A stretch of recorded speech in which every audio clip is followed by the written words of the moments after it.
Shit.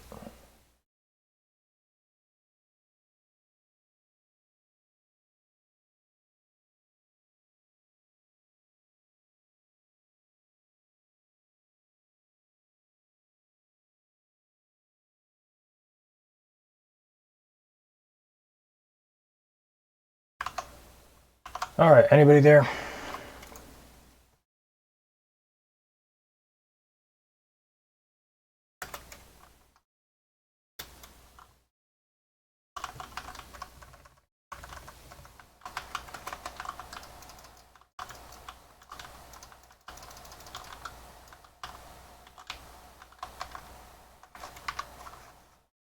Hold on, I'm not hearing desktop sound.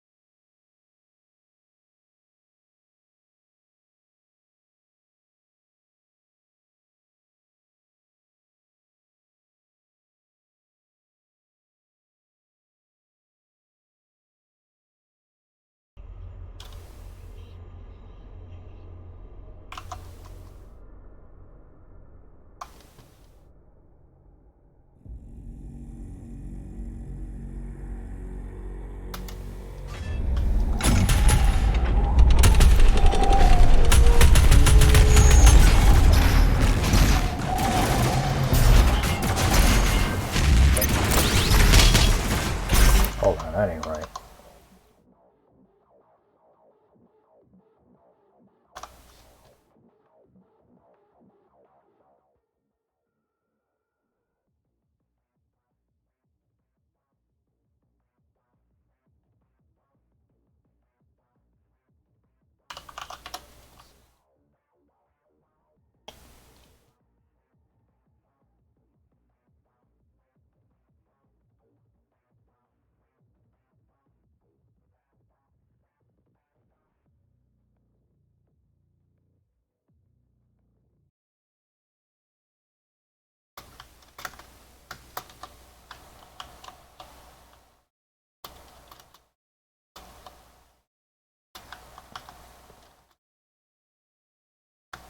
Okay, let's try this.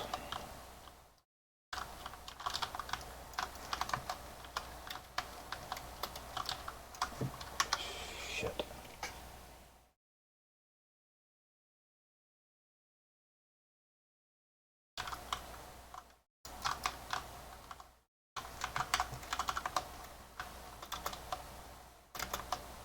Fuck is my desktop sound?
Testing 1, 2, 3, 4, 5, 6, 7, 8, 9, 10, 11, 12, 13, 14, 15, 16, 17. Oh, shit. Okay.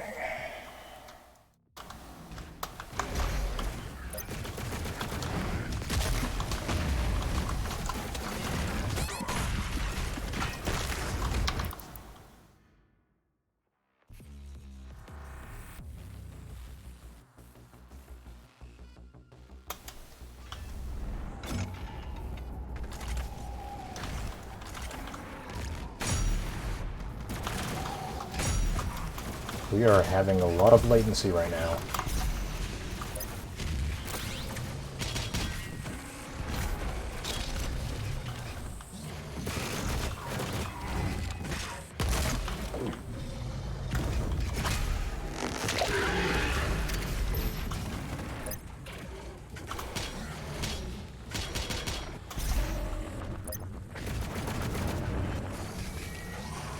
Sounded like Samuel Hayden there for a second. Funny.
shit.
Anyone's got any idea how to use this shit, please let me know. I've spent way too fucking long to try to figure this out, and I'm getting nowhere. Fucking hell.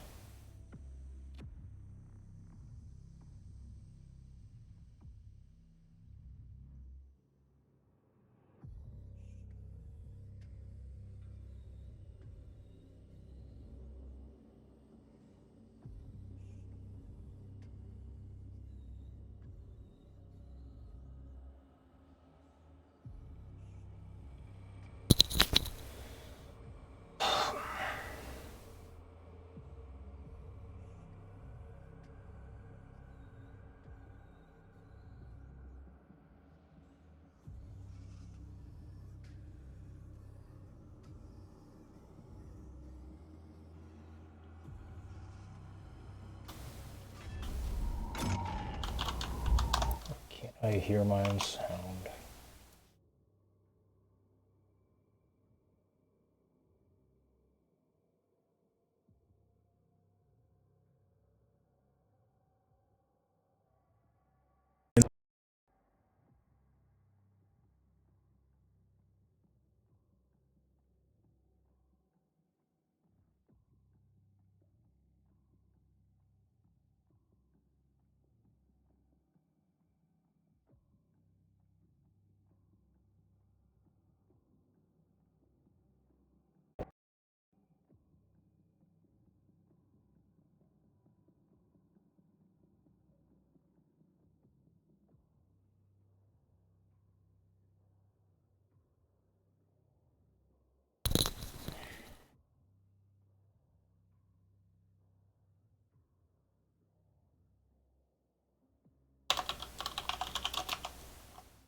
Frick it, I'll finally get that fucking audio working.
I walked straight into that one.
It is.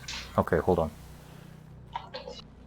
And the stream has started. Nobody's watching, but let's do an introduction anyway. I am your host, Angry Vegan Cyclist, and I have with me two friends.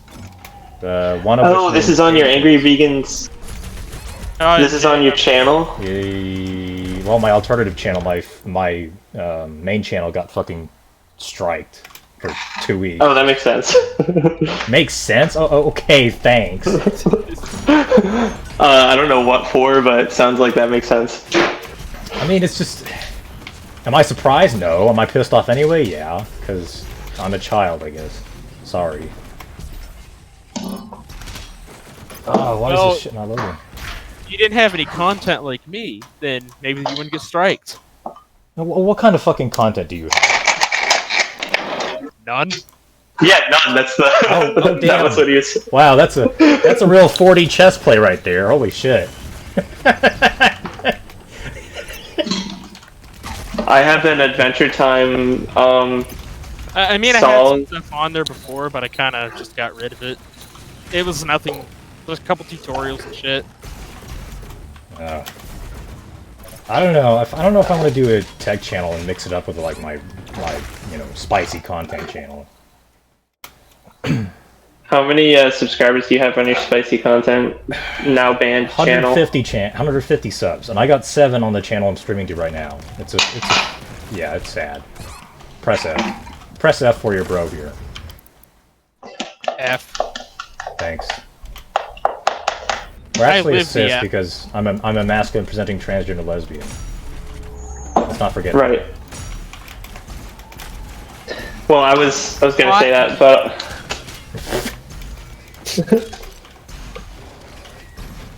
Oh. Anyway, what are you, if not doxable, what are you two, losers doing during your, hashtag stay home protest? Well, I have like a month off paid, so I'm playing Mega Man. Well, Yeah, I'm just. What about you, Sonny?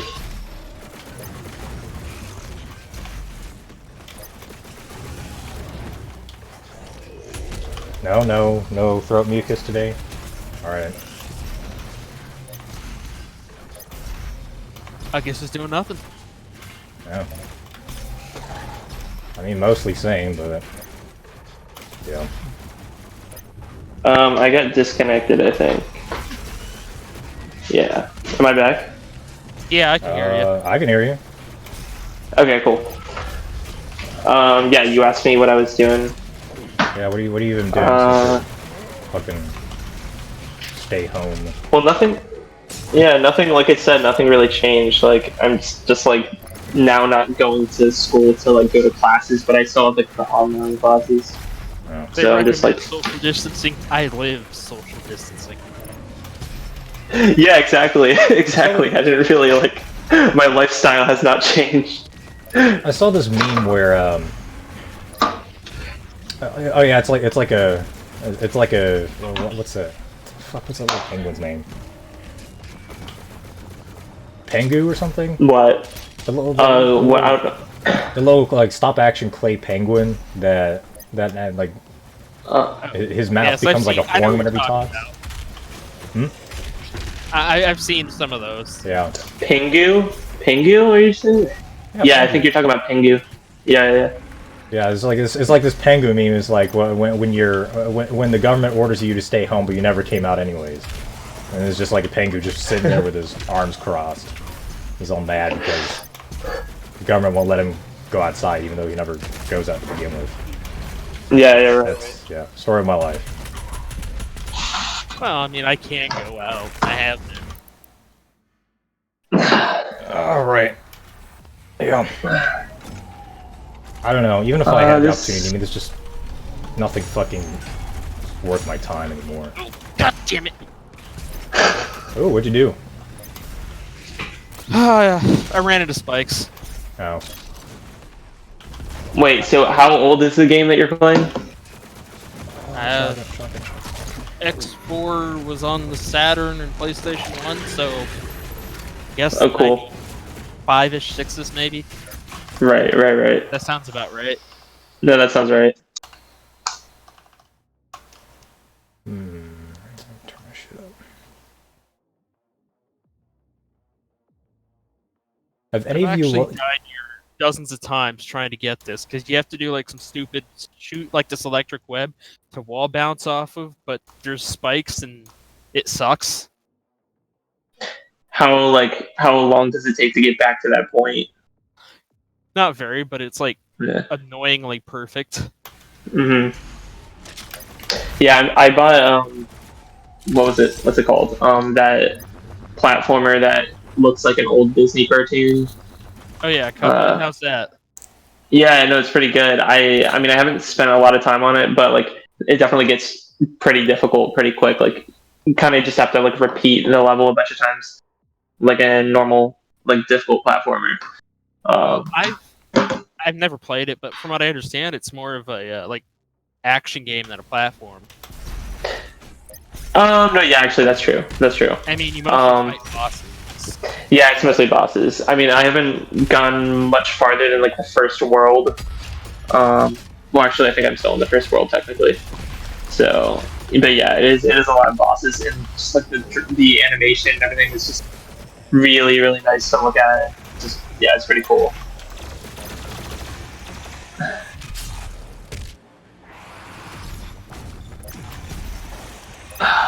Wow, I'm can't actually find getting a latency lower than simple- 1 minute. I'm proud of myself. I'm trying to find a simple recipe, and everything's just like, I already have the mix. Where's the recipe with the mix? You can get egg replacer. What'd you say? You can get egg replacer. I mean, I even have like things like I already have flax meal, but I'm just trying to find the recipe because I don't know how to do stuff like like making pancakes without a recipe. So I'm just trying to find a You recipe. don't even need eggs. It's just like water, flour, oil. Isn't that basically it? Yeah, no, that's definitely it. I'm just trying to find something I followed before to make it with a mix. But yeah, I probably don't really need to do anything other than what you're saying. Fucker. Recipe with. So, how Okay, I does found everyone it. feel about the government taking our rights away? And the That's new. Congress bill that's threatening to ban encryption. Yeah, they've been wanting to do that for a while. Well, I mean, in lieu of that, we've always had a new pandemic every 2 years, and Yes. I don't know. Apparently, A new pandemic every 2 years. Has this actually? Yeah, no, I'm just saying this is. Yeah, it's obviously special. Like this hasn't happened like every 2 years.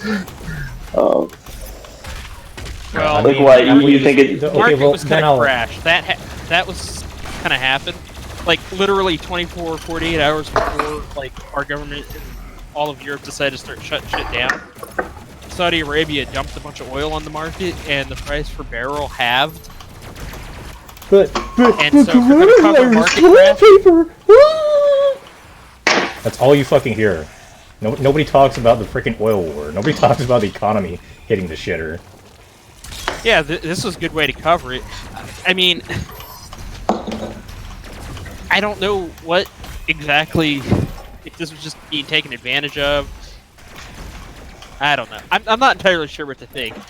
It's just Yeah, Well, you It's can't just fucking all trust the over news the place. anymore either, so that's the other problem. well, you never really could. yeah, Okay, yeah. well, I'm not really sure what to think either. In all fairness, at least like 5 years ago, the news was like maybe 30, 40, 50% bullshit, but now it's just like 90 minimum. Now it's what people bad. Now it's just like Orange Man banned coronavirus. That's all that's it.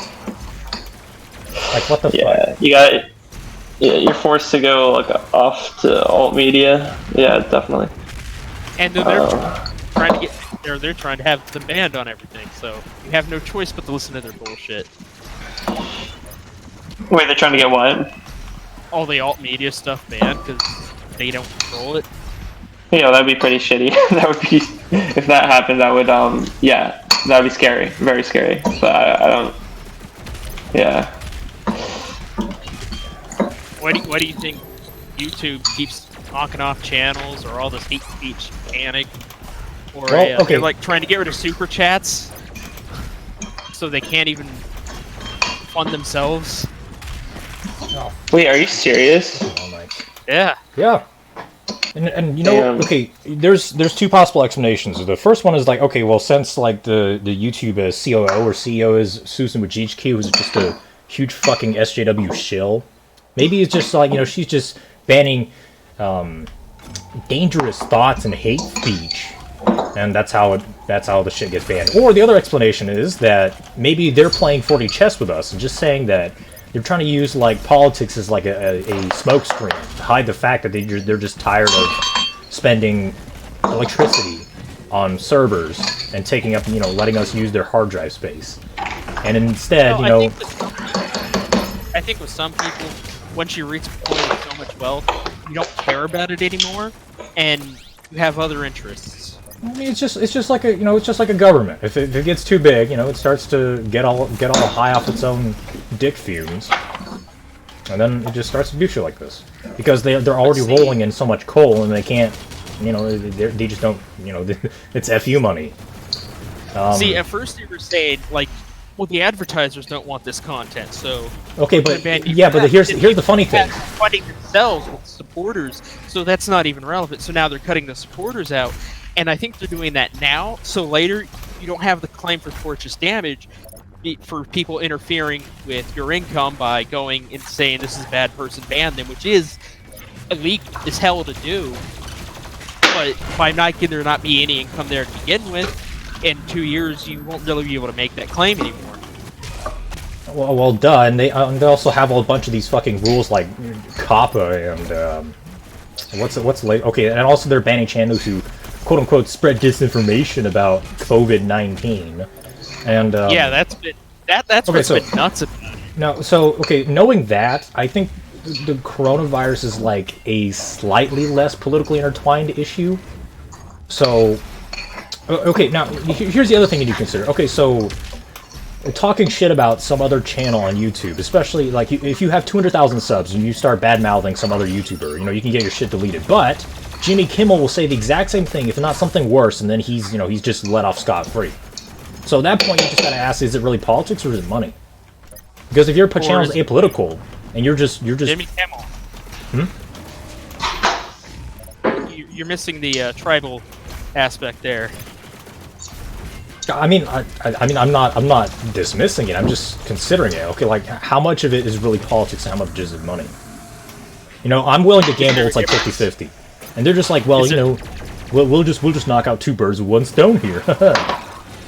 200 subs doesn't matter. You make your money you make your money with the YouTube subscription donation. Fuck you. Jimmy Kimmel gives us more money and he agrees with our politics. Orange man bad, and that's how the fucking YouTube rolls. That's what I think's going on. No, I'm not psychic. I'm not a prophet. There, because like even so Colbert, like they all just talk the same shit. It's groupthink, like, and you know what? And it creates harmony. You know, when when everybody agrees, they can all function as one unit, unlike anyone else who is not a commie.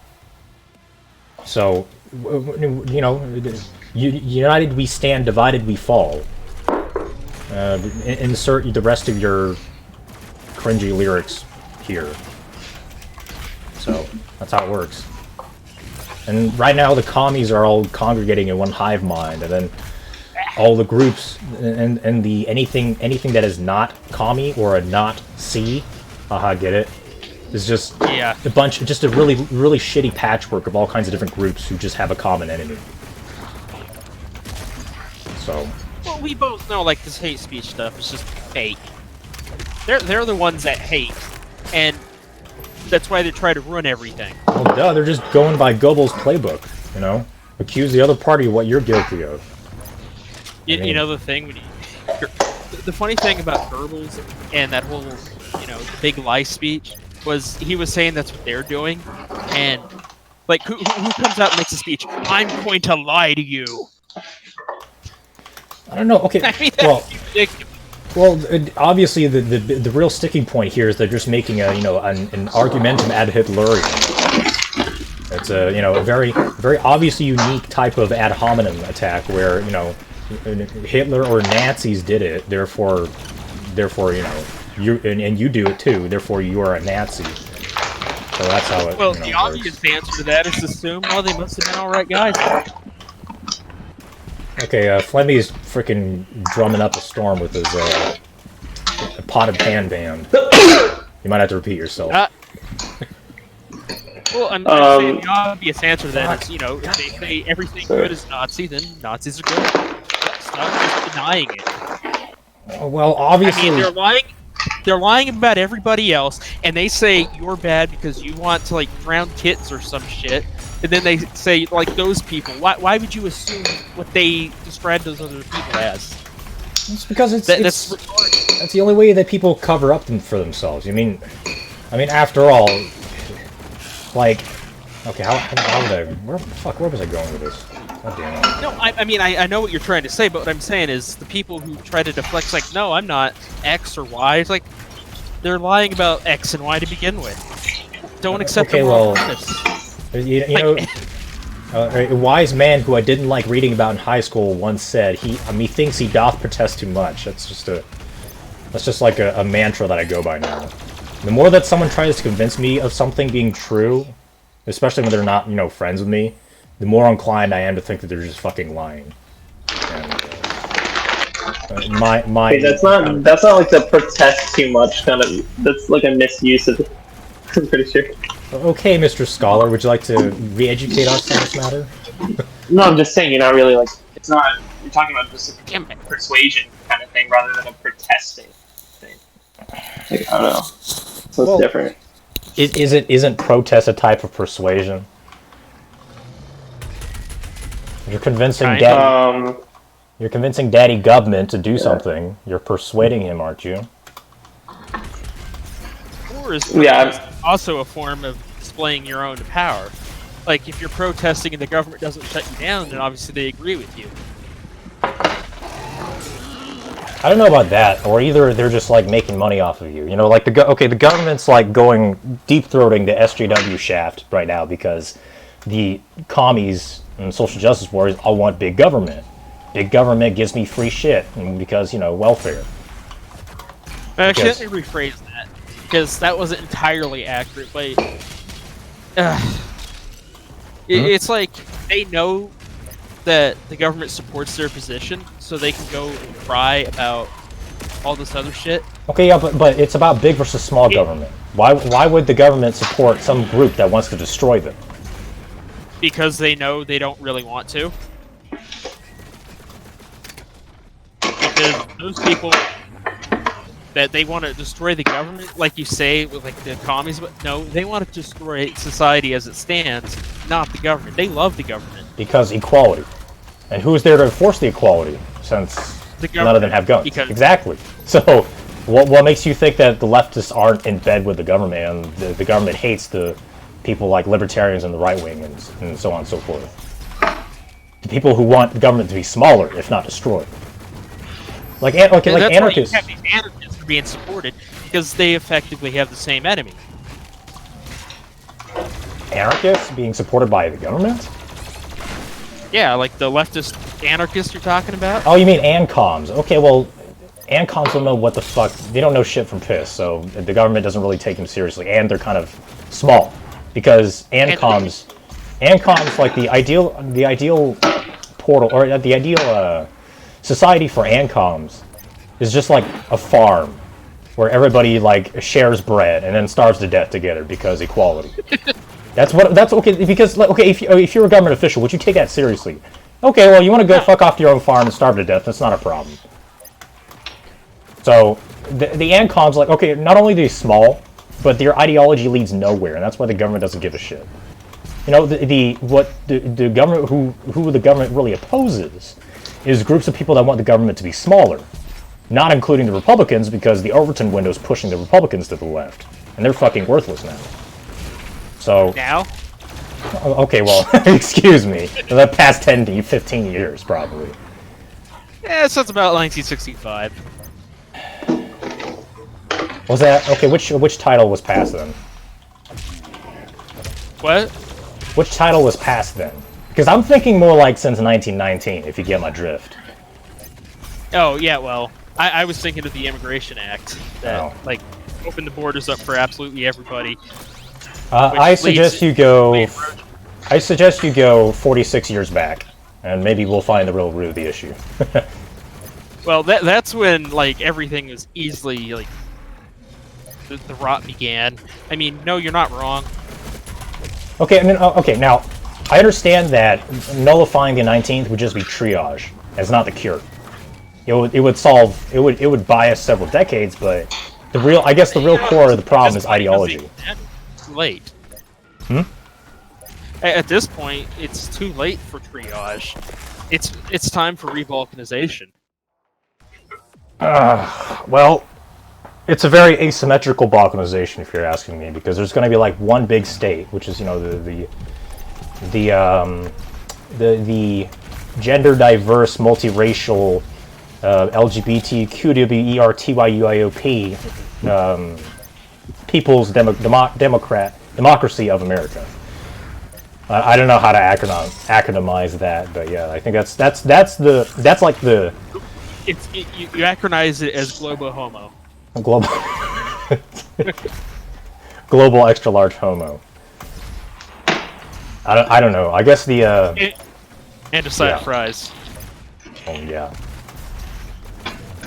Well, I guess the root of that problem is just democracy and universal suffrage. As a great man once said, democracy inevitably decays in democracy inevitably decays into communism.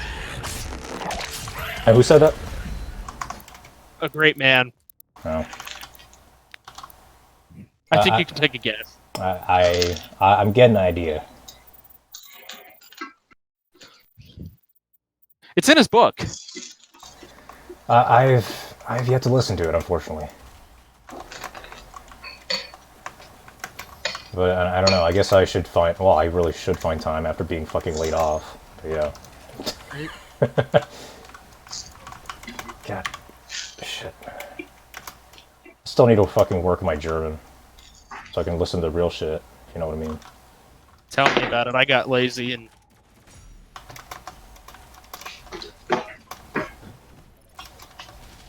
Es ist nicht schwer. Du bist nur faul. Yeah. Your German's better than mine. I'm not gonna lie. Oh. Well, I don't know. I guess just a product of not really having anything much better to do. That's the only fucking worthwhile thing I got out of 2 years in university. The language? Yeah. Well, that's about it. Well, I mean, maybe math. What were you studying? Biology of all things. Oh, that should be useful. Well, not really. We don't have a clear idea where the hell you're supposed to go with it. Are you gonna go to like pre-med or anything? No, I didn't want to spend that much time at school. So then I went through the vocational tech route, and yeah, here I am. Mostly happy with my decision, though I don't plan to spend the rest of my life doing what I currently do. But it'll make a few bucks in the meantime. That's my need. I need that first before I can really make any big plans. So.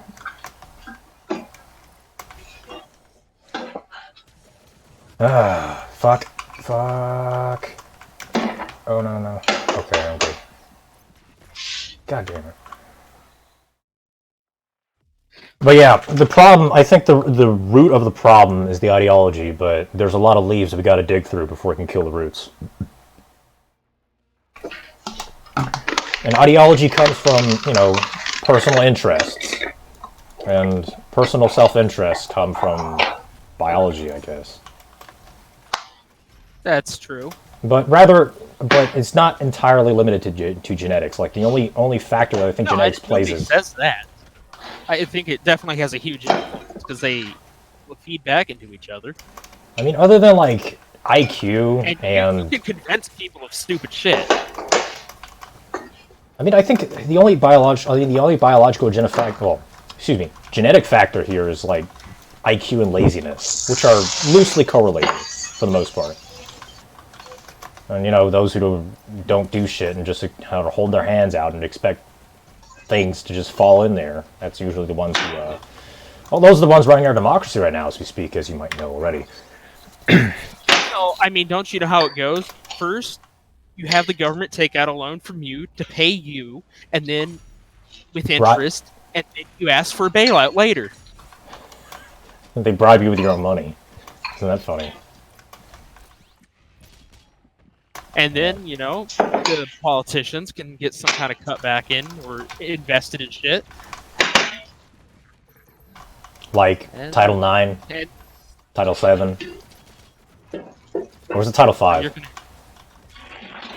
I'm not sure what you mean. Right. I think it's like Title V is the one about discrimination in the workplace, and Title IX is just like the nail in the coffin, which is just, yeah.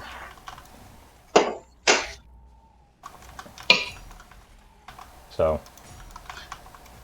Well, I mean, I was talking more about like the monetary side of things, but yeah, that's also definitely involved there. I mean, money plays into it, definitely. You can definitely go on a very strong, highly relevant tangent, if that's not paradoxical. God damn, fucking Doom Eternal's just, holy shit, it's hard. Nope. Ah.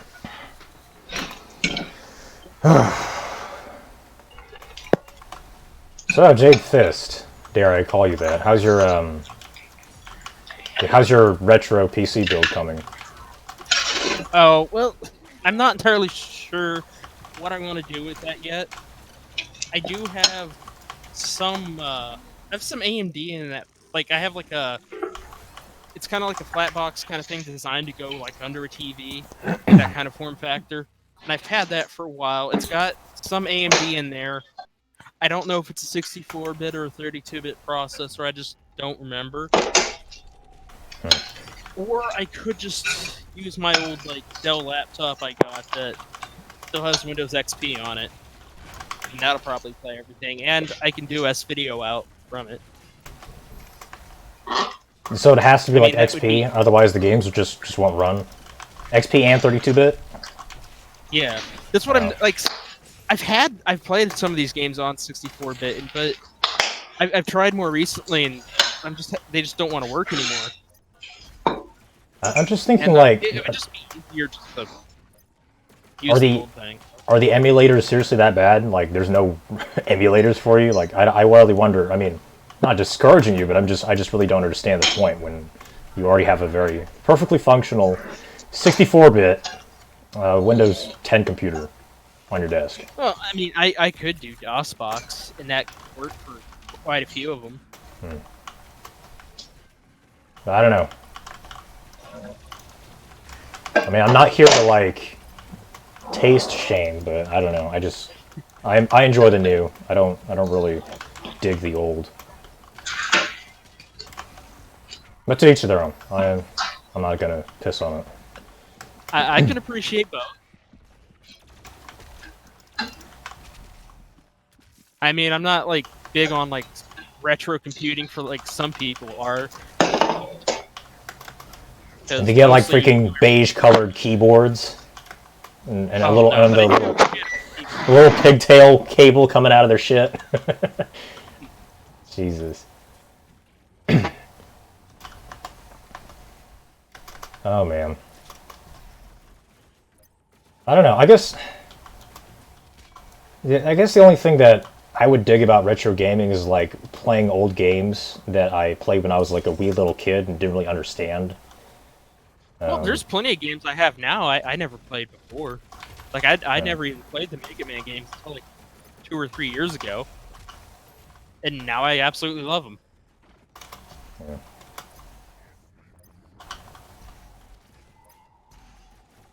I mean, they can be hard as balls sometimes, but that's just how it be. I mean, that's just how Japanese games are, aren't they?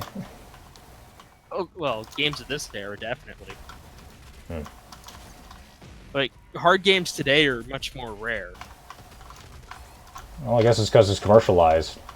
Especially like Modern Warfare. The latest Modern Warfare has like skill-based matchmaking. It's funny. I mean, I'm not too mad about it because I fucking suck at it, but yeah. It's about whether or not people enjoy it. So that here, here's another pickle. Okay, well, skill-based matchmaking is about making sure the players enjoy it. So Yeah. if You is want it is to be that fair. is that a corporate move, or is that kind of like the purpose of a video game? People don't like playing it. What the fuck's your video game worth? Well, I mean, you can experiment with your like online system if more people enjoy like one title over another, and you got that kind of matchmaking, or if people are just getting pissed off every 5 seconds, they're not going to be enjoying it as much. Yeah, that's kind of a paradox, isn't it? People like the rage and the competition and the cutthroat nature of it is, well, other than like macros and cheating and aimbots and all what the fuck not. It's like kind of like the part of the essence of a competitive multiplayer online game. So you take that away and I used to play Modern Warfare 2 a whole hell of a lot on the Xbox 360, and I did a little bit of the rank stuff, but or sometimes like even the hardcore mode I enjoyed. But most of the time I just want to throw on the team deathmatch, then just go with it. Sometimes it's fun, sometimes I get my ass kicked, and sometimes I'm the one obliterating everything, and it's absolute madness. It's dumb fun. I mean, I don't always want just dumb fun. Sometimes I want something more deep. I guess having variety is important. Yeah. I don't know. Yeah, I remember I used to have like 12 different matchmaking lobbies to join of all different varieties. Shit. I don't know. If I were the devs, I would have like added in an option to choose if you want to do matchmaking, level-based matchmaking, or skill-based matchmaking versus not.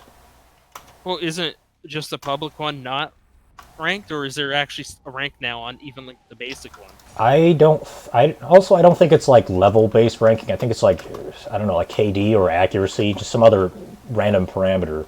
Because as you know, Call of Duty collects a lot of data whenever you play about how well you do in the games and shit. Well, League of Legends, the ranking has like the ELO system, and even your unranked game has a hidden ELO status that you don't know about, but you can definitely tell in the quality of people you put up against. I don't know. I'm not sure. I'm about to start talking out of my ass at this point. That's fine. Nobody's expecting a.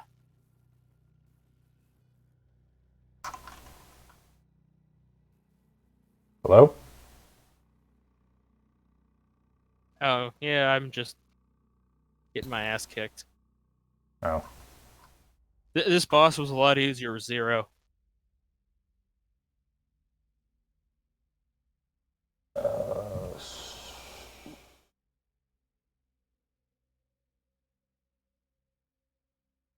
Wow.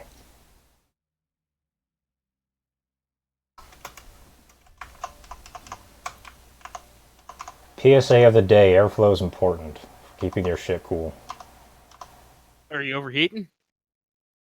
Yeah, I don't know if you saw my ITX chassis, but yeah, I have to put a fan at the side in order to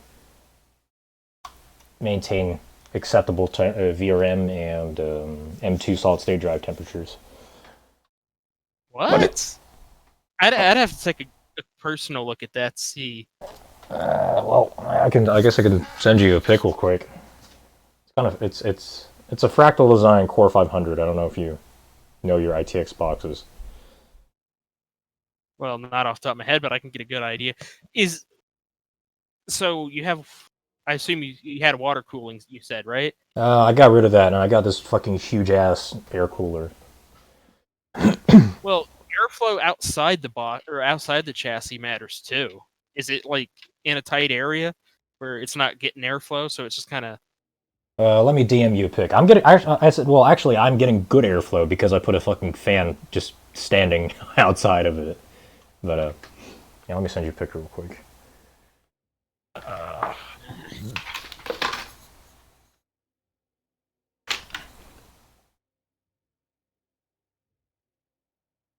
It is a 20-some liter ITX chassis. It's got one 140 mil fan on the intake at the top, and then another 140 mil at the exhaust. And the exhaust is right up next to the heatsink on the CPU cooler, which is a what is it called? Deep Cool Lucifer. It's a lot like the, well, it's about the size of the Assassin, but has wider spaced radiator fins. Okay. You're not getting negative air pressure, are you? I think it's mostly neutral, since the fans are about. Actually, I'm not quite sure. I got two 140 mil fans as exhaust and one as an intake, so I guess it is some negative pressure. But then again, it is. I took the housing off because it fucking gets in the way, and so I really think it's neutral.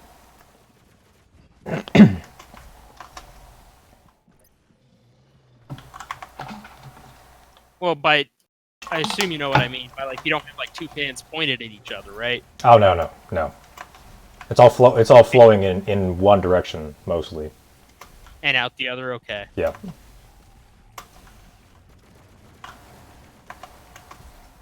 I'm not that guy off of The Verge, building a PC. I'm sure you've heard of that. No, I don't know what you're talking about. Okay, well, there's like this. Okay, you know what The Verge is, right? It's like this kind of like tech magazine or something. And there's this. Are they still around? I think they have a YouTube channel. Yeah, and they launched this video. I mean, they made this video like several months ago, or maybe a year ago, about this. It's like this skinny black guy with glasses, and he just really doesn't know what the fuck he's doing whenever he's building a computer, and all the tech YouTubers are just laughing their asses off at him. So, I don't know. That bad, huh? Well, normies. What do you expect normies to do, huh? Normie's gonna norm.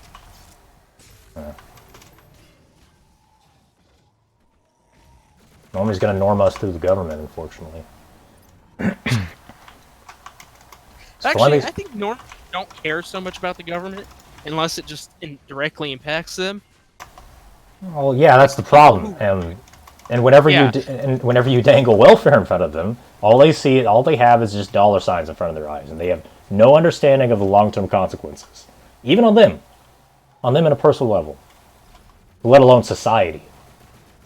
You know, even if they, aren't slobs who just like reel in the Trump or Bernie bucks and actually still go to work and do something, they don't understand how people as a collective respond to it. Well, see, actually, that you talk about that. One thing that's kind of been pissing me off about, like, people talking about this whole Corona thing, they're like, no, we don't want any kind of assistance for people who the government's forced out of work. And then Trump's like, not like no. And then Trump's like, we're gonna give you $1,000 as a stimulus, and they're like, Trump bucks, yeah. Well, maybe on the left, like more on the right side, I hear people like, but my socialism, while ignoring the fact that $1,200.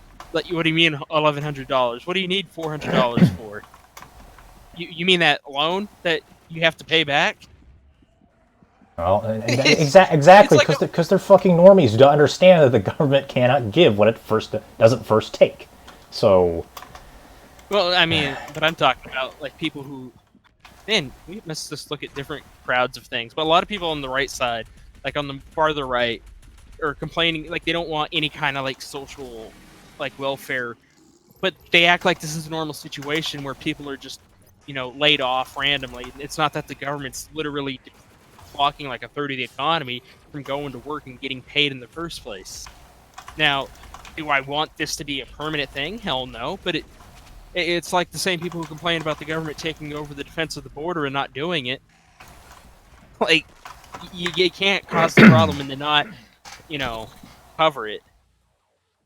Hold on a second. I need to turn the switch.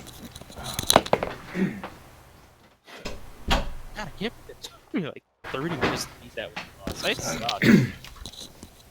I mean, fuck. What was I gonna say? Oh yeah. Okay, well, if it's just like a one-time thing, I mean, okay, well, we're gonna have a little bit of a hit in inflation, but other than that, I mean, it's just, yeah. Well, even if you're giving this like a welfare to people being laid off, which, by the way, you do know there is something called like disaster unemployment funds. Like there's provisions for that for like tornadoes or hurricanes or shit that shut down whole cities. Like that's a thing that exists for emergencies like this. Yeah, but this isn't an emergency even. I mean, it's just Well, boomers. That doesn't matter whether the state of emergency was rightfully declared or not. The fact is, we are in a state of emergency, and a third of the economy is shut down. I mean, A lot of people were laid off and furloughed. Again, they had nothing to do with the fact that they were furloughed or laid off here. And they're literally being prevented from going to work because of this state of emergency. So they should be eligible for that money, but it's just not being enacted. But the provisions for it do exist. It's just not being done. Or not shut the whole fucking economy down and get people to work so you don't have to recirculate it through the government and give the government free money for nothing in return. I mean, just a thought. Well, actually, what's going to happen there is those people are going to have to pay, their rent or their mortgages or whatever. And while they're making less money on the welfare than they would be at work, the banks are still getting their money. So in effect, it's still a bailout for the banks, and the wealth distribution grows between the lower class and the higher class. Like it's still going to be a bailout for the banks, either way you do it.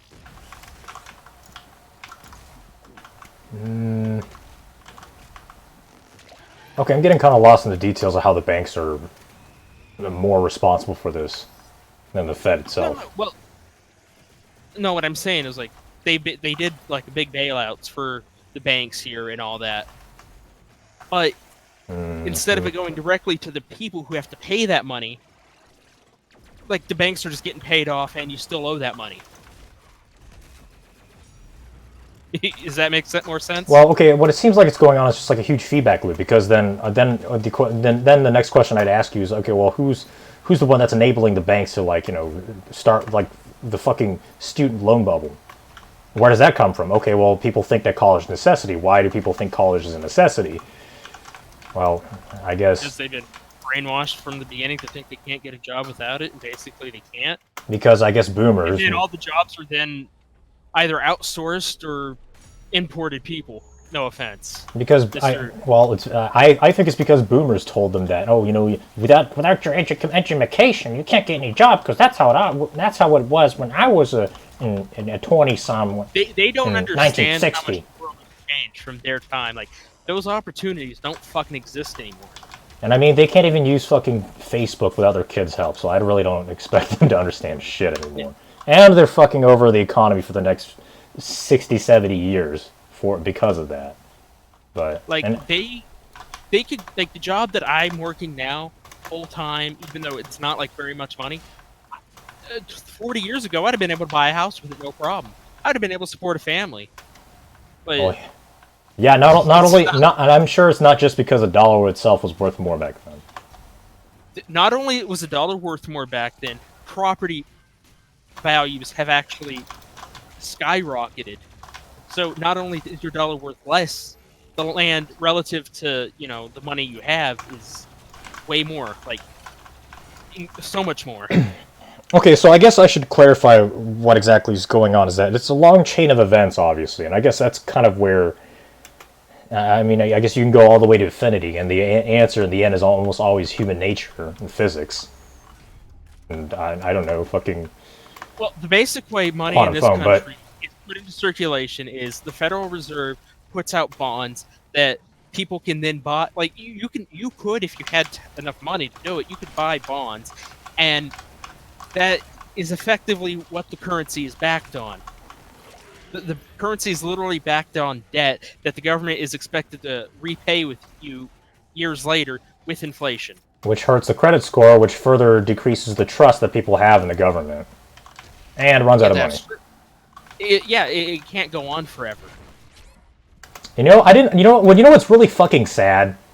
I learned that not from school, not from fucking social studies, not from my parents, not from any of my friends. I learned that from a fucking video game.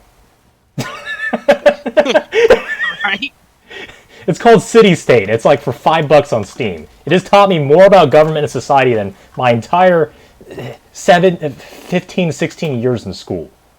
Well, that's because It it's is not sad. the government's interest. It's not the government's interest to tell you how these things work. Because if everybody understood Oh how my god. ridiculous it was, they would understand that money at the federal level and international level is just fake.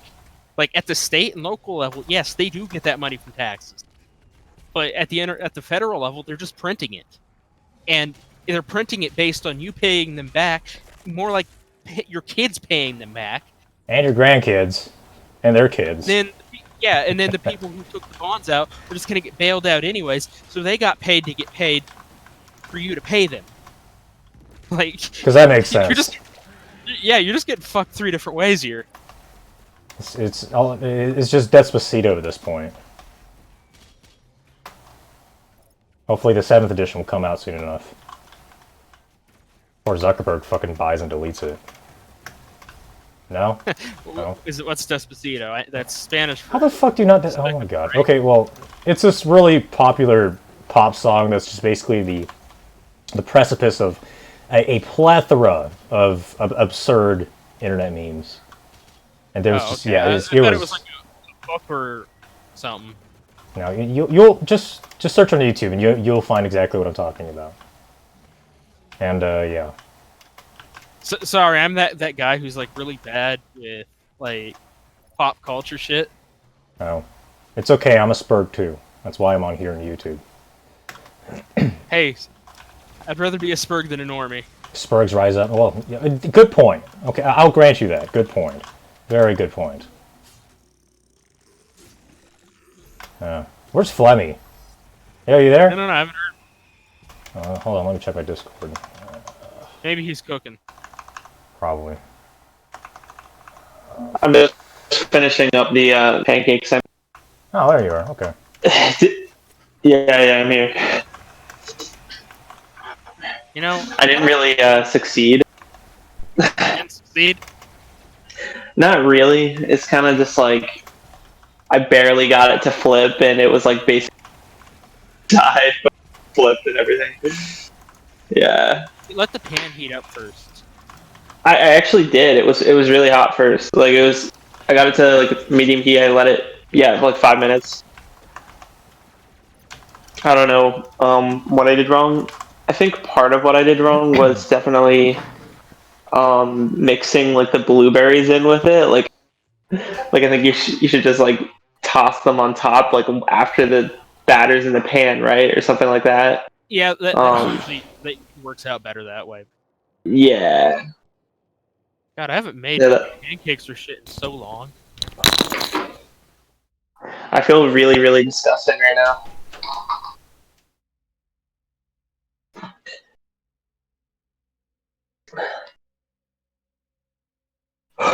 Yeah, I have nothing interesting to add to the conversation.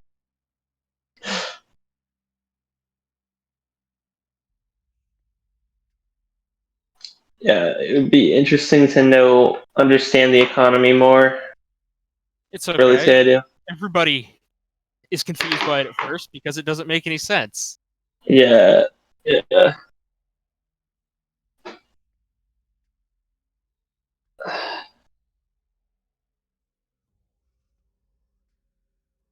And you can also realize that same economic model is also why we keep going to war so goddamn often.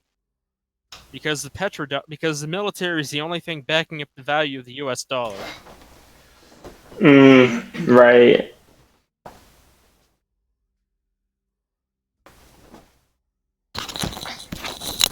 Yeah, didn't the stimulus package, it's like, wasn't it like a mostly bailout for...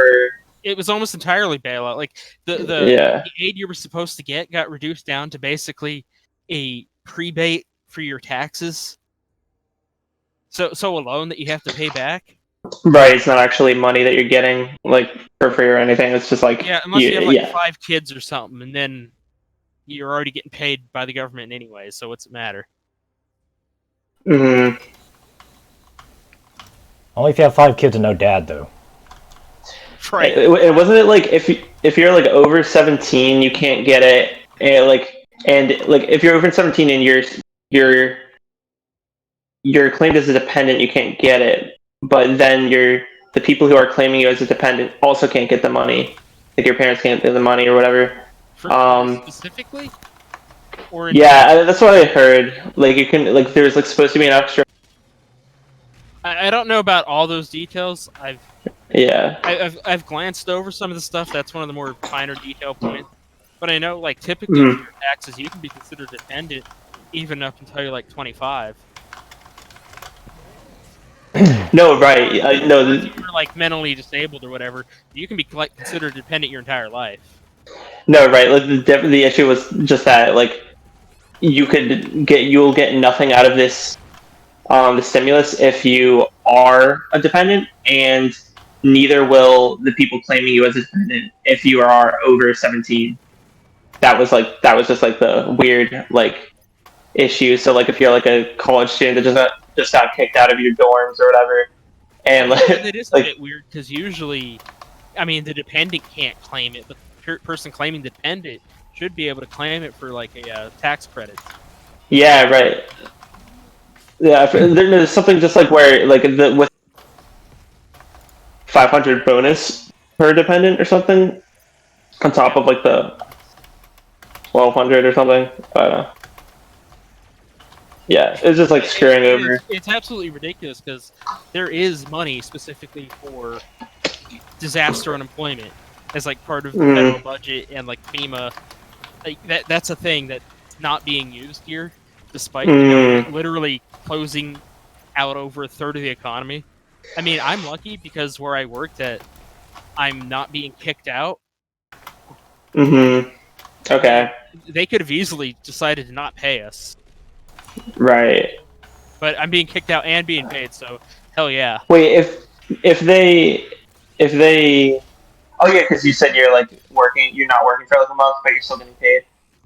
It depends how long the lockdown goes. I Right. think it's supposed to go back like on the 18th or something, but that was based on a previous lock or a shutdown decision, so that Hmm. extended. I don't know. I have to look into it. Okay. Yeah, I heard there's like less restrictions on like the bigger the business was. Like if they took money, there's like less restrictions with what they do with the money. Like the bigger they are. Yeah, well, that's how it always is. Yeah, I know, obviously, but Like, it's like just the it's obviously how it shouldn't be. that's just how Yeah. money is power, and that's how that works. Like, Yeah. Right. like a lot of the legalization and regulations is mostly because the big businesses can do whatever it takes to work around them, but the smaller guys get squeezed out. Hmm.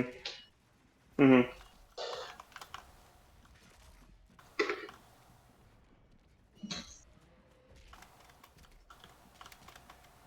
Also, I love just how bad the translation in Mega Man X4 is.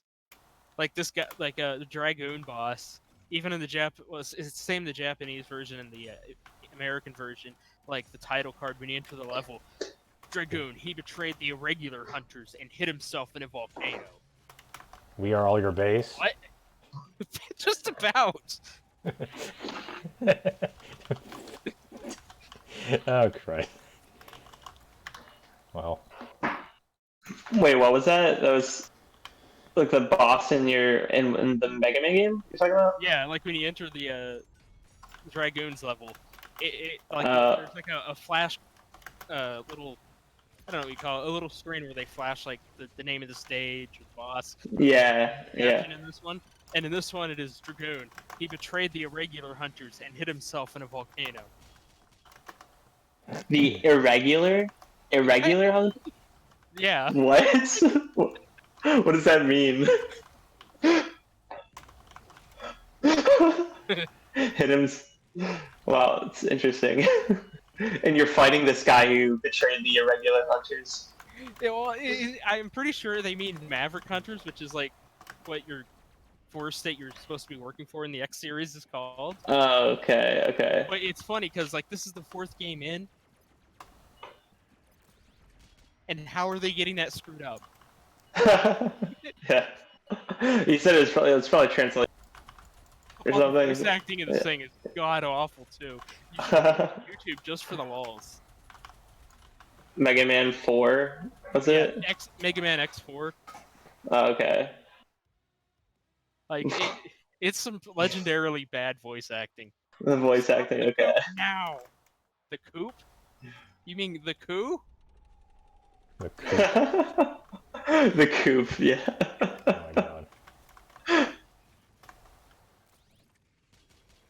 What are you gonna fight the coop with? The corpse? Never. Now I'm gonna fight him with a random lack of punctuation and accenting the wrong part of the sentences.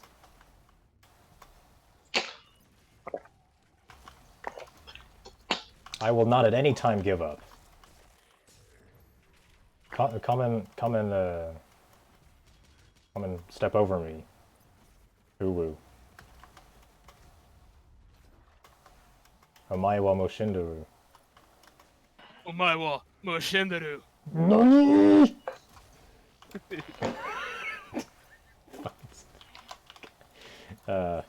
Shit. I have become deadly. At least that one actually fucking works. Oh, Christ.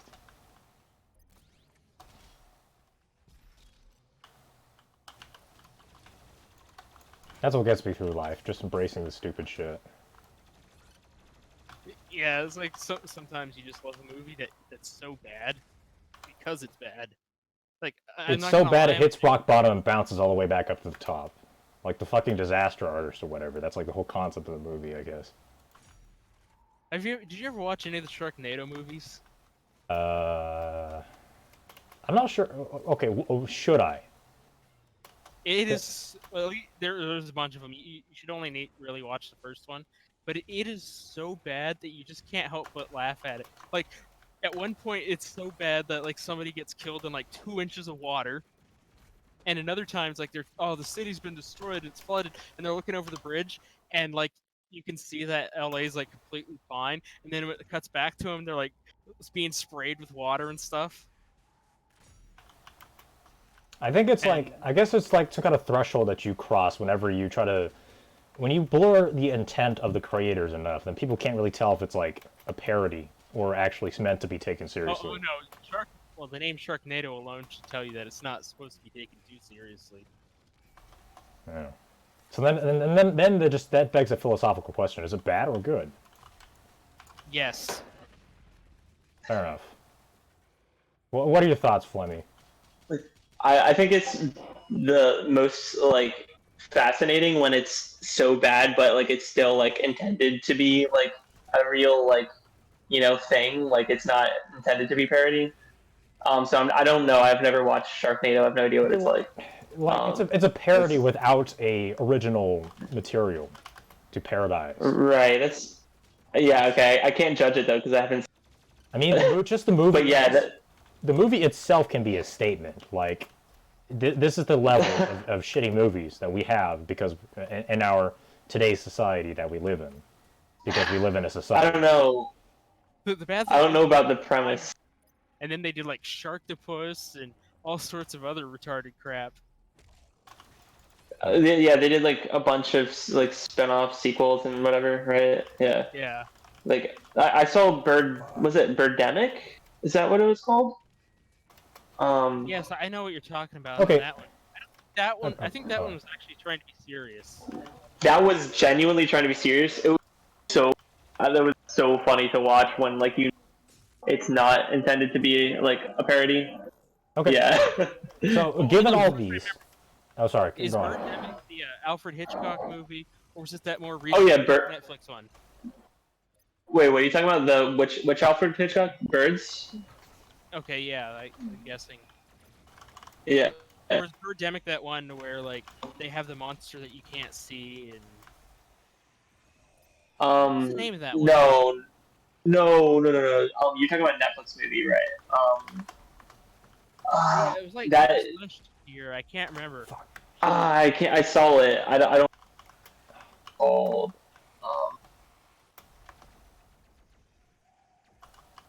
Yeah, that was like really like. Yeah.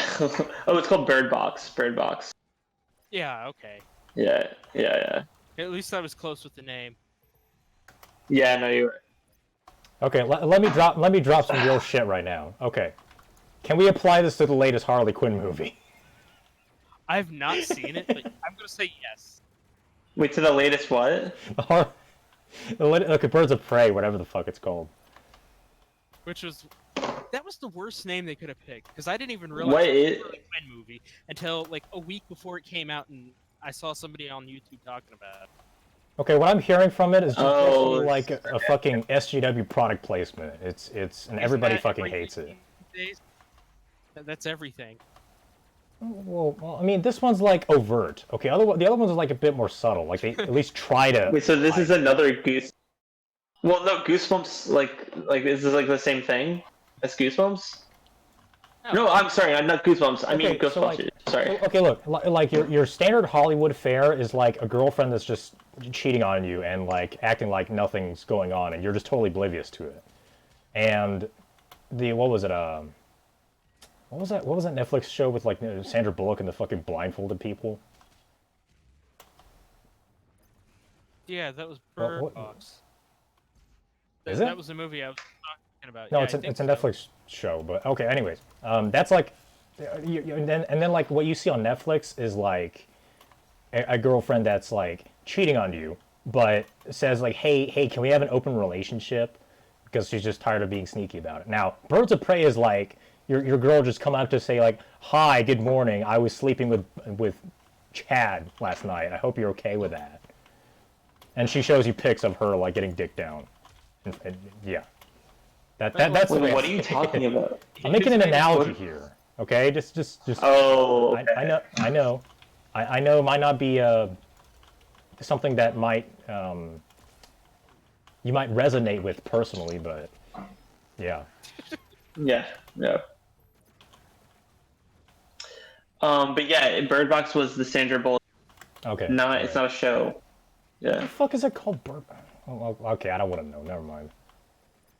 Yeah, I that's think just like Yeah. stage two infiltration. Like the Harley Quinn movie was just like it just gets more and more overt, and nobody wants to fucking watch it.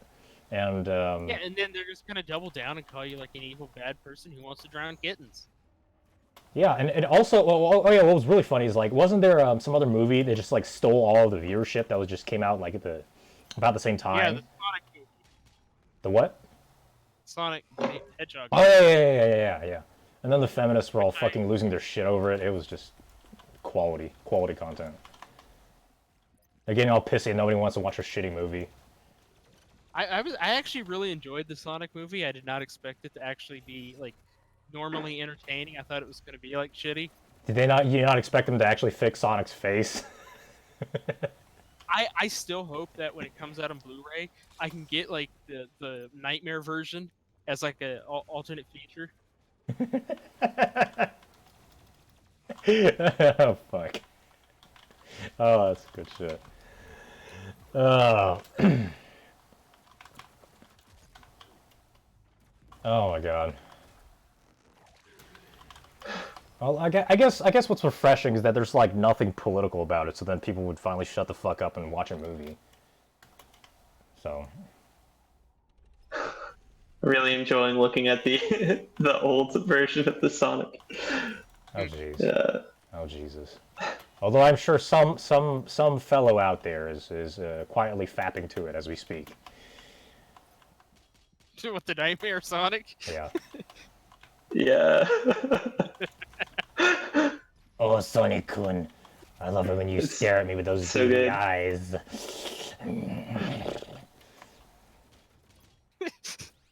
It has like wide apart eyes. They're not beady eyes. They're just like weirdly widely spaced. They're just like, Like, I don't know. Down syndrome tiger eyes or something, right? And Yeah. You've fucking Human seen that. teeth. Don't tell me you haven't seen that. No, I don't know what you're talking about. Okay, just search Down syndrome animals, and you'll Oh, learn about shit. it quickly.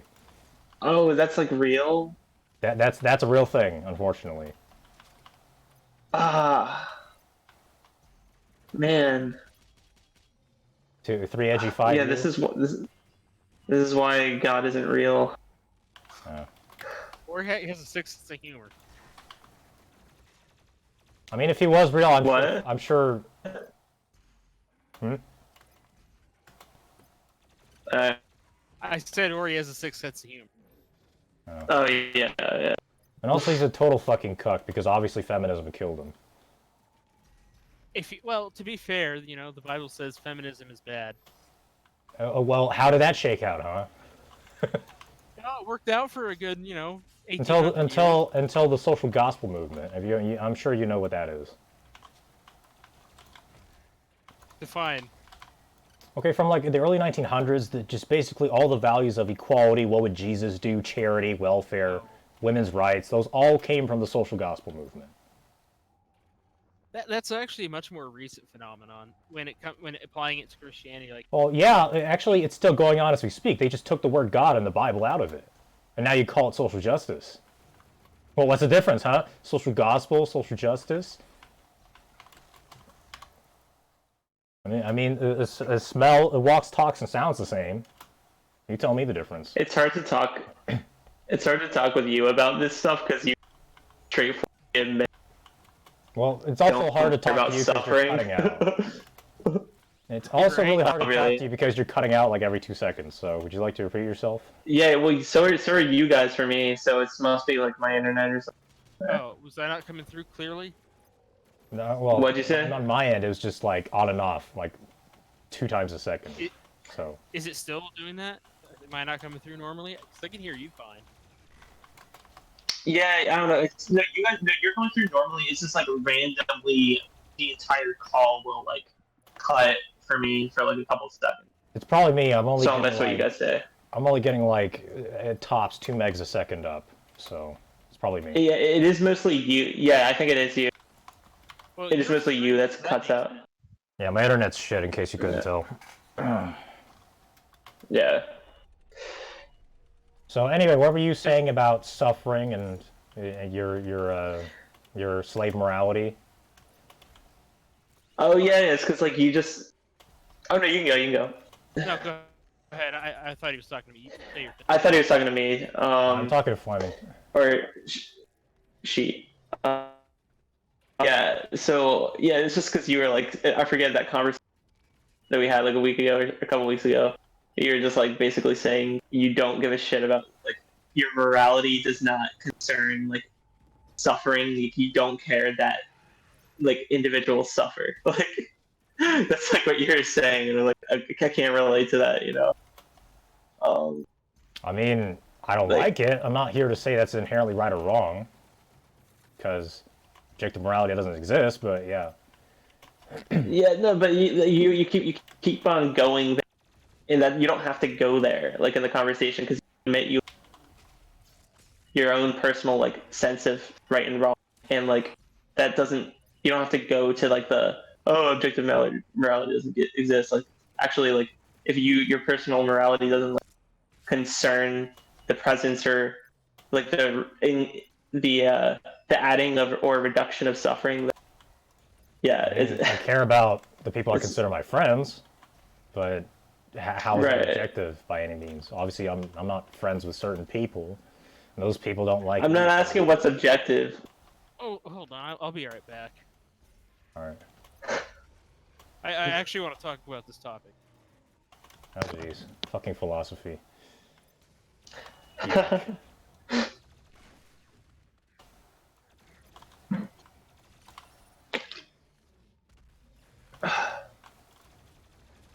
But I think what it really boils down to, what I'm more accepting to believe, is that there's not the relationship between so-called good and so-called evil, but rather self and environment, including others. Because until we have like some kind of a hive mind or genuine transhumanistic telepathy. I missed like the last 15 seconds. Sorry. What I'd rather see the world. I mean, the world makes a lot more sense to me whenever I see it through a interaction between self and environment, and others including environment, rather than so-called good and evil. Because until we have transhumanistic shit like telepathy or hive mind neural networks, all we understand is our five senses. That's all that's communicating the outside world to the brain. So, I mean, until then, you can't really like truly empathize with people. You just believe what they say because you trust them, or because it behooves you to sweet talk them. See, I don't know what all he said here, but I'm gonna kind of put my piece out there. The problem if you make the reduction of suffering as your sole moral premise is that you make yourself an open target for people who are kind of abuse you for that. And he is right about like a lack of objective morality in the sense that I think. Wait, you said, sorry, I missed the thing you said. Like you cut out like right when it mattered. Oh, You said you sorry. make yourself an open target for what? For Okay, but anybody looking to exploit that. Like if they tell you they're suffering and then you try to base all your morality on that, like oh, the whole world will come looking for a free meal. That's just how it is. Wait, what do you mean the whole world will come looking for a meal? Like to who? What are you talking about? Well, like, I mean, this can be more broad sense, but this is an easy concept to put that out there. Like, if you have an open borders and a welfare state, obviously people are going to come to take advantage of that because you leave yourself open to be abused for it. If you had a more So restrictive yeah, system, they wouldn't be able to do that. right. And it's not that you're against helping people; it's that you just can't leave yourself open to be too exploited because there's enough people out there in the world who will be happily exploiting. There's still plenty of people who okay, but if you start to some. adhere to the premise that suffering bad, then people are going to fucking abuse it anyway. So what is even the point? People are going to find reasons to get Wait, at you and get what they want out you of you. guys are making an. Well, the thing that's confusing me, it seems like you're making an argument on the basis of assuming, like you're already assuming suffering is bad, and like, we want to minimize it, and we want well-being, and that we can't construct a society that like has open borders like that to minimize suffering. That like I don't, that's all you're saying. Okay, but Again, argument I against. tried to extrapolate that idea to everything else because, yes, you do want to reduce suffering in the world if you can help it and not induce it just for the sole sake of masochism, but Mm-hmm. or okay, but sadism, whatever.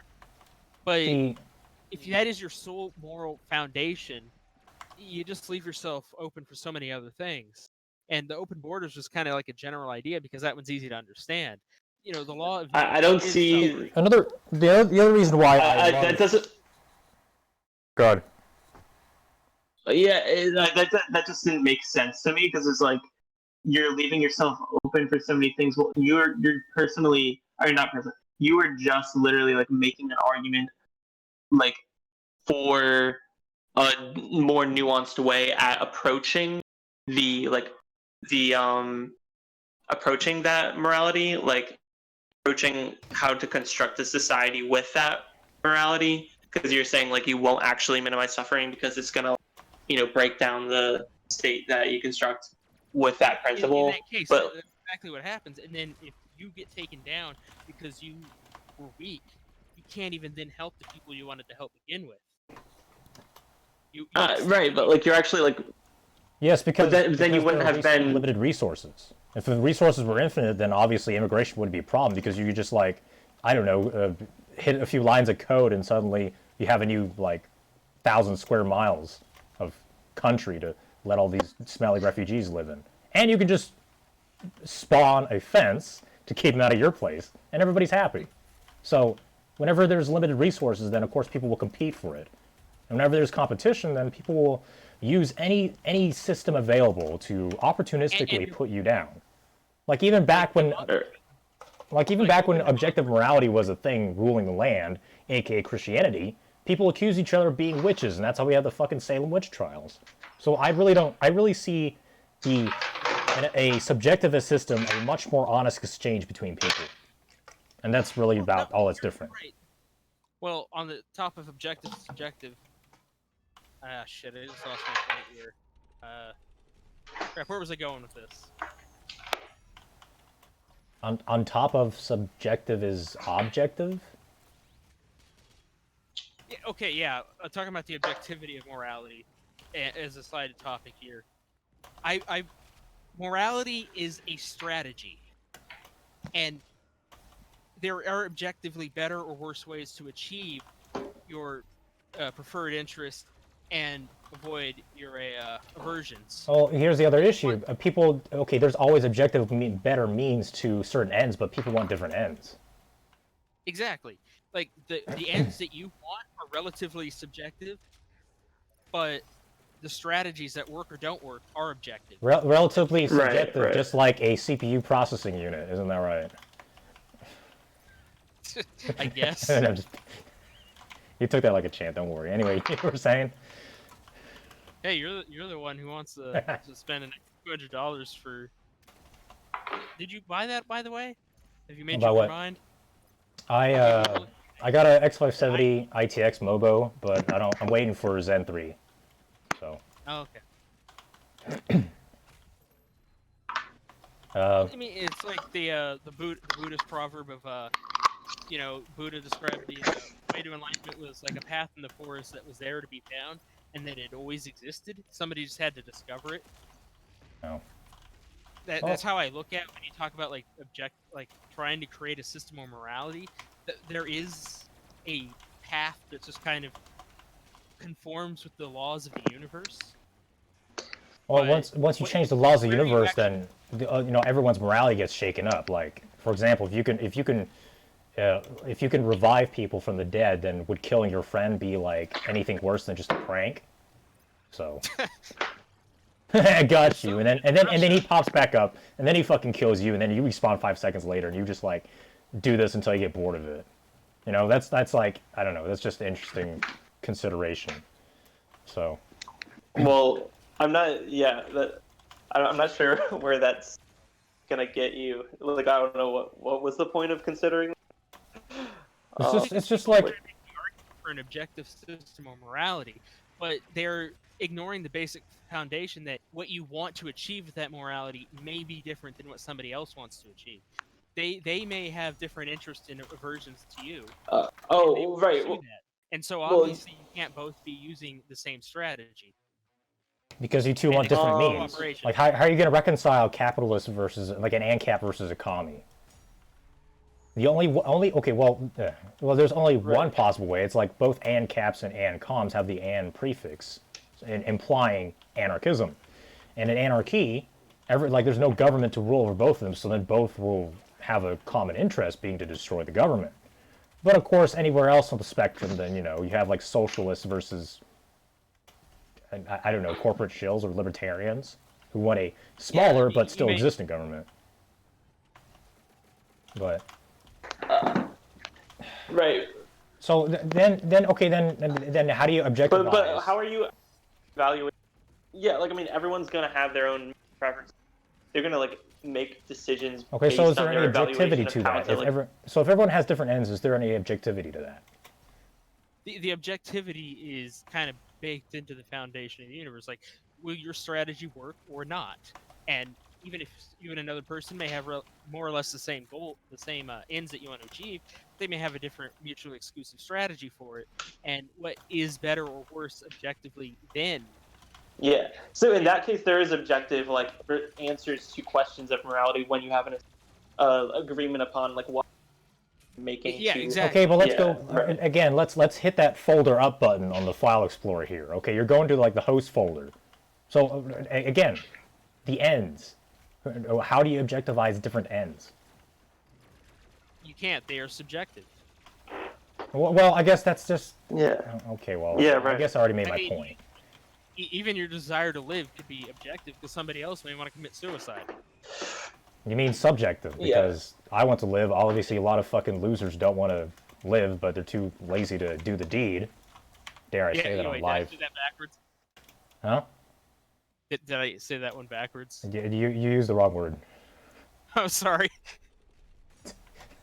But you know what I mean. Okay, well, I guess we're all agreeing that, no objective morality doesn't exist. It's just only your morality versus my morality, because I have different ends than you do, which is not objective. Right.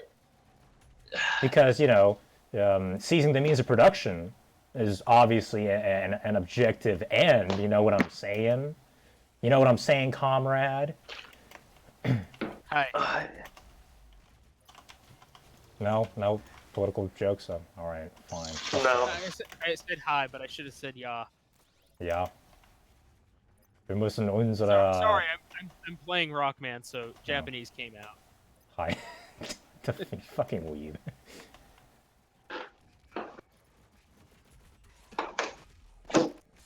Well, I'm not the biggest tweeter. I'm sure you're not. You don't have like any like the titty cushion mouse pads and anime body pillows. You know. So I guess I guess you are definitely- salvageable. Yeah. I enjoy watching. Yeah, that's like the Pokemon speedrunners on YouTube. I very thoroughly enjoy watching occasionally. Yeah, that's the one guy I know. Those all throughout setup. Oh my god. And before they post that shit on like r/rate my setup on Reddit. God damn. Keep getting my ass kicked here.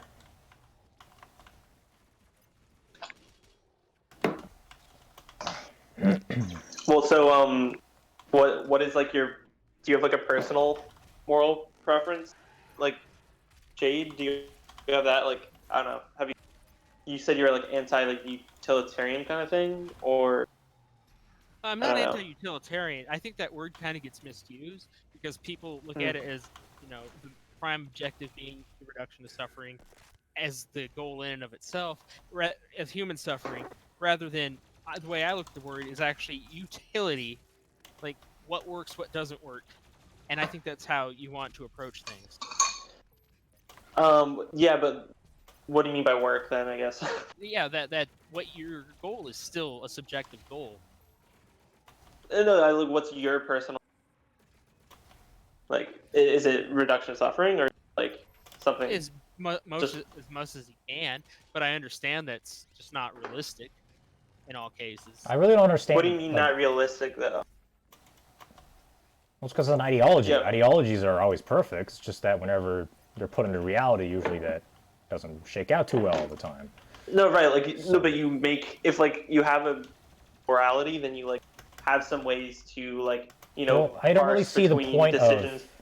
I don't really see the point of putting labels on our moralities because what does that prove in the end?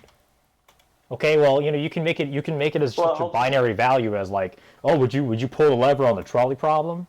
Okay, well, a lot of people would say yes, but yeah, I mean, if you want to like make sure you're pursuing like I don't know, it helps you parse out like how to make decisions based on your like preferences. Okay, but as you go through your life, you're not always gonna be a deontological. You're gonna make a deontological decision on one end, one aspect, and then you're gonna be utilitarian on the other. So, and excuse me for like hold on to ideologies because they get so attached onto the strategy for achieving something. well, it's just like okay, achieving what they wanted. well, it's like the It's choice like between the libertarians. Like they take it too like autistically about all government bad. So not all of them. yeah, and that's what you call a deontological thought. And can Flemmy, you can correct me if I'm wrong. Where, it's like going by the rule. Like so, it's ascribing extra importance to the rule. Like say like they're like government bad in general, but it's just kind of like if there's obviously a case where government is bad or needed in some way, then they're still like ignoring that. Like who cares? Government bad. I'm going by that. Like it's like not lying because you're going by the principle of not lying, even though you obviously should in a certain scenario or something. Like shouldn't, yeah, as in like it would not benefit you personally. Yes. Okay. So, fuck was I going? Okay. So a more trendy way of describing deontological thought is my principles. Well, yeah, that's basically. So like, okay, well, even though it's literally going to get everybody killed, I won't do this because my principles. That's a very deontological approach. Whereas that betraying your own previously held beliefs in order for to milk some kind of advantage out of it is utilitarian. Well, yeah, I mean that wouldn't be betraying your beliefs then if you really had So, Well, like, I guess that's why we have. Significant boomers who disagree. Well, yeah, boomers don't. wait, what? But Oh, sure. what the fuck do boomers know? They're not even like part of the equation right now. Oh, at this topic right now. But Well, I And- mean, it's losing on principle. but okay, and here's what I find interesting is that Christianity or just any mass very popular religion is a deontology that is more often than not used in any very utilitarian basis. Again, Salem witch trials. How do you think that really would shake out? Okay, if let's say you had a daughter and she's just hoeing it up at her freaking college campus, and she's like, okay, in 1920, you'd be like, you're such a blasphemous adulterer. May you burn in hell, you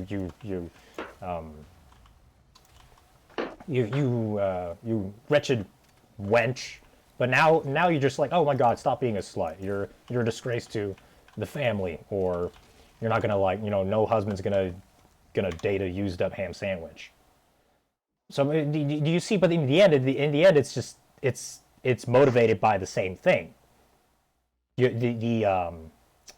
is it called?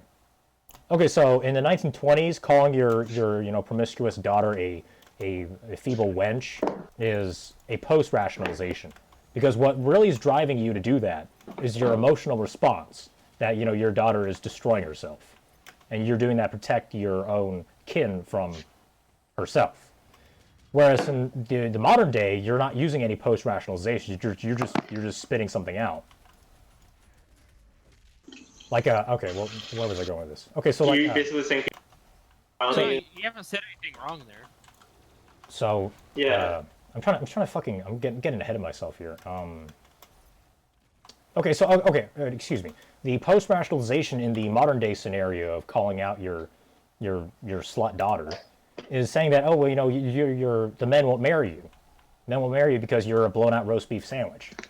And yeah, I know. Excuse the vulgarity, but the reality is, we have suckers that will take up leftovers and marry that shit for, at extra prices, inflated prices.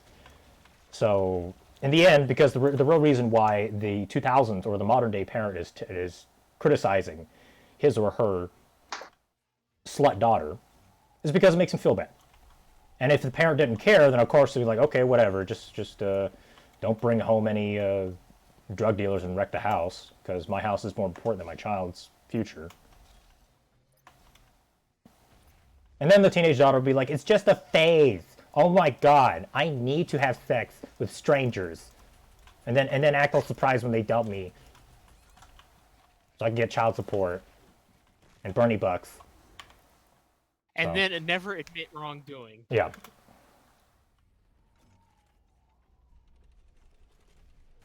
Just typical woman behavior. It's like with feminism, kind of empowering that kind of stuff. Like they tell them, getting married, having a family. Did you see the newest wad of shit that they just came out with? I heard on Lauren Chen's show called Pseudo Intellectual. I don't know if you've heard of that. But yeah, since she got part of the Blaze, then she's got her own show now. And she just did a video about like this fucking, what was it? I think it's like tech. Lauren Chen is a. Lauren Chen, really? You're talking about Lauren Chen? Yes, Lauren Chen. She's such a fucking dumbass. I might know who she is. I know the Blaze is like going She's so fucking dumb. Okay, but you think she's dumb? Wait till you see what the hell she's like reporting on today. So Exactly. That's why she's. Okay, yeah, you go. So what was she just like? I think just a day ago, maybe earlier today. I'm not even sure. She made a video about there's this video on Tech Linked or something, like a fucking tech news website, if I have my facts right. That's talking about how this is basically feminist propaganda encouraging women to have kids in their 30s because it's healthier. Because correlation is causation. We gotta empower women.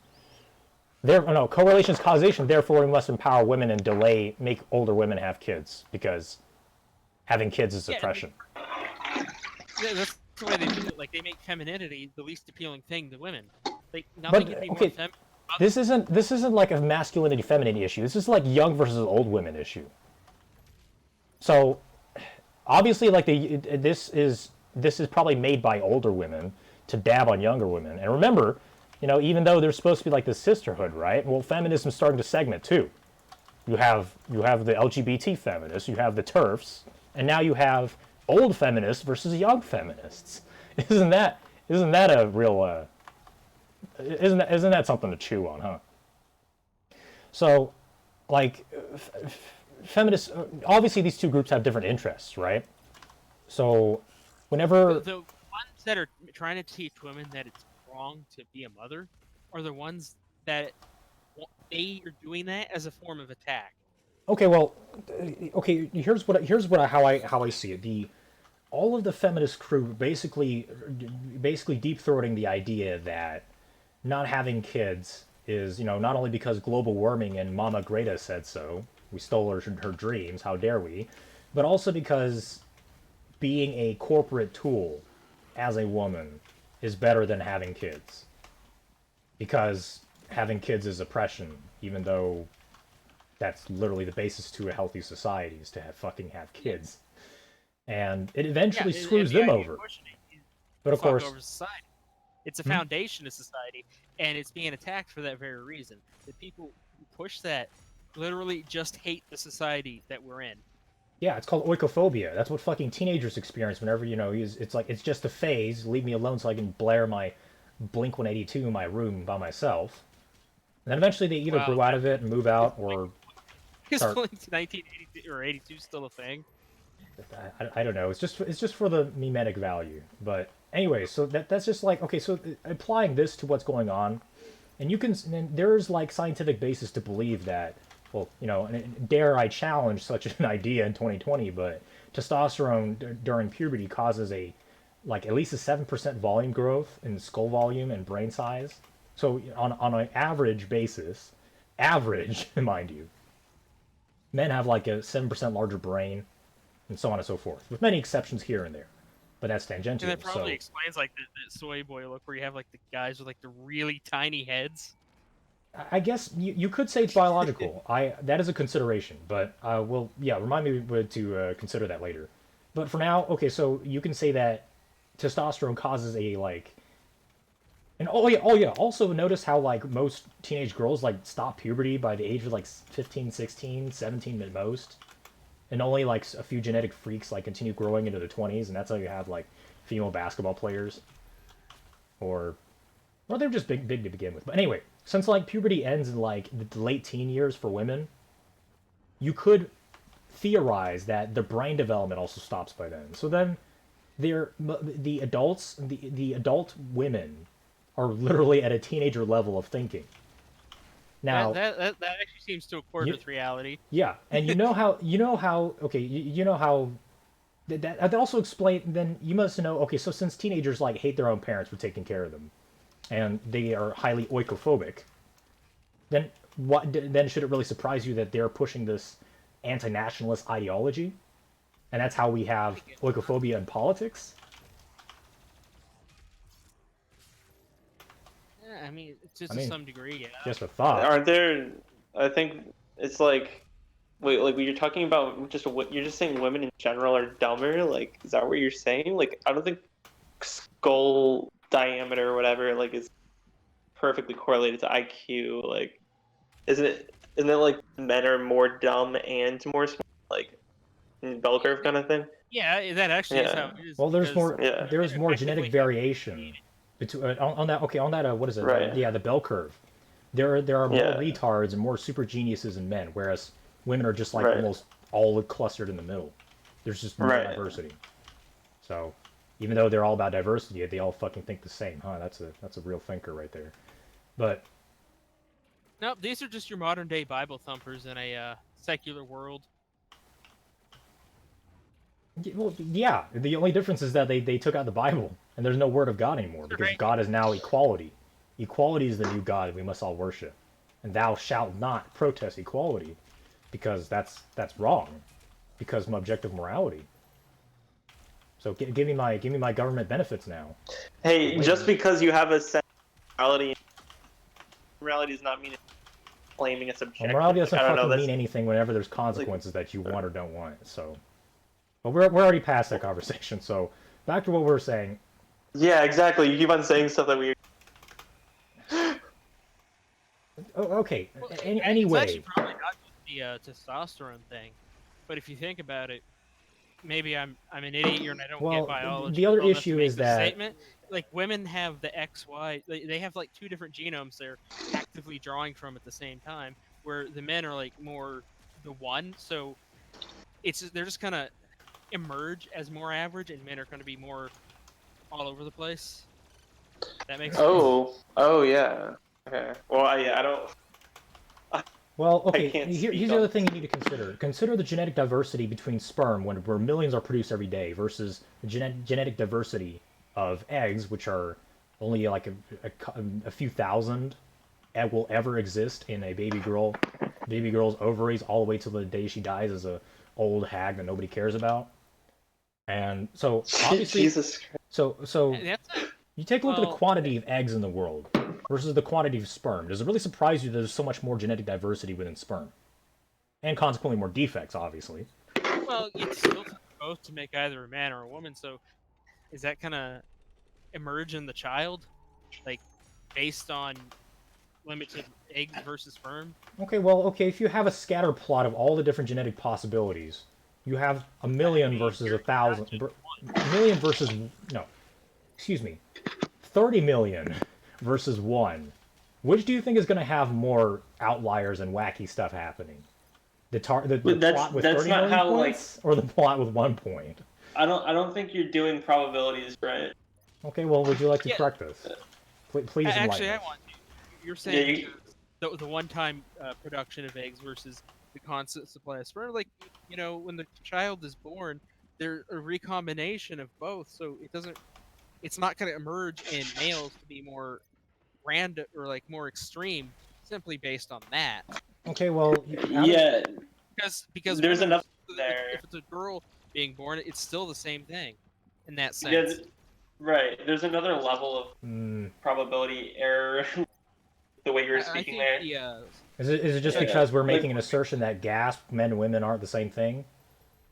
that's not what. No.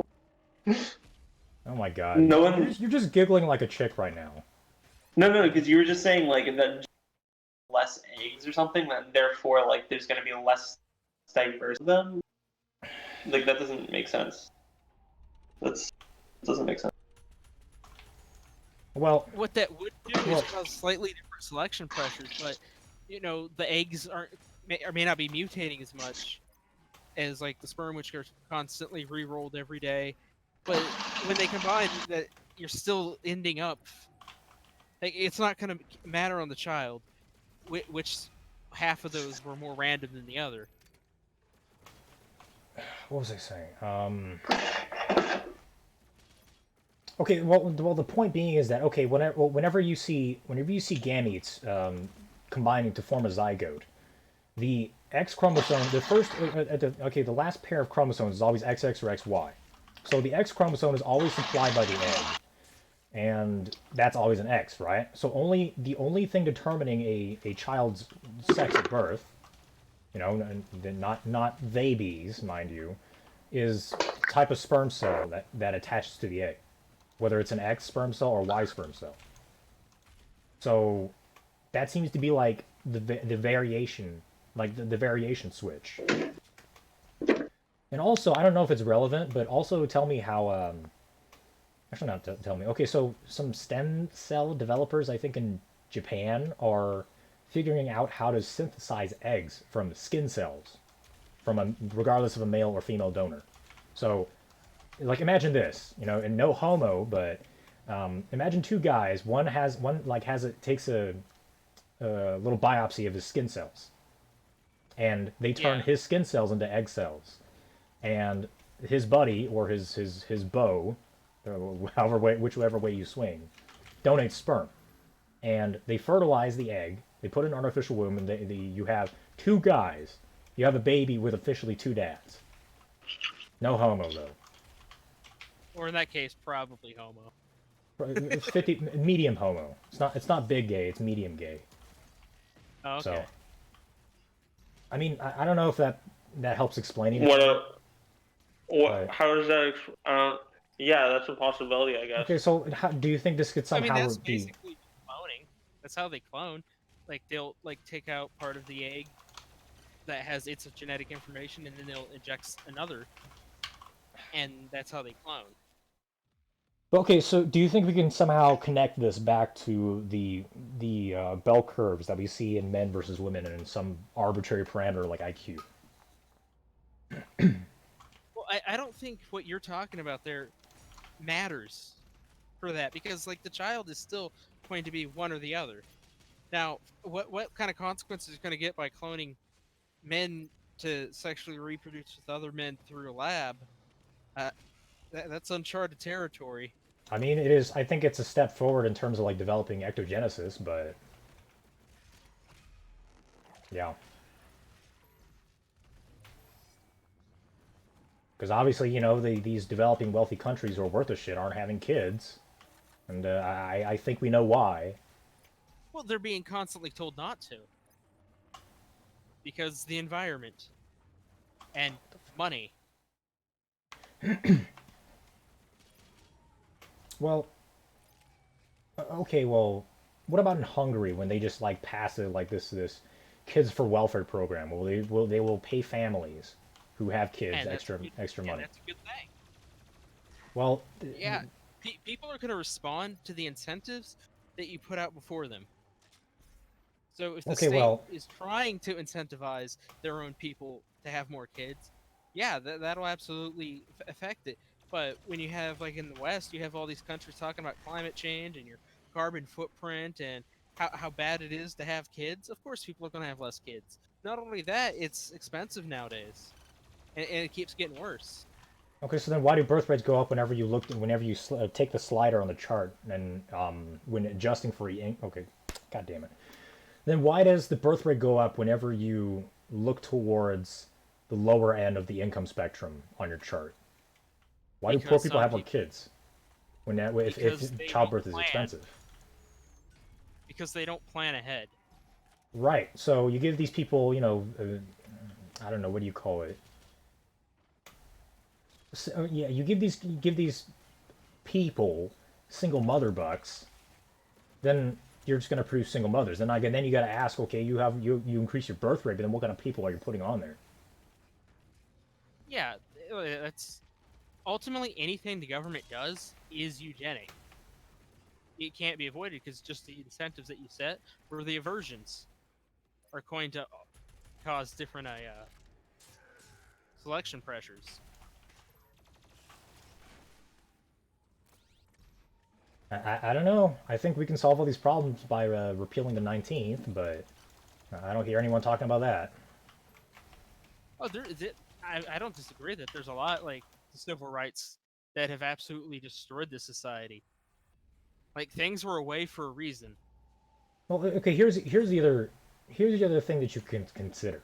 Now let's Wait, let's what? let's put Repealing the? Are together. you repealing the 19th? You genuinely think that's a way to step forward for society? Like what? It's Like, not the root of the problem, but it's definitely the leaves.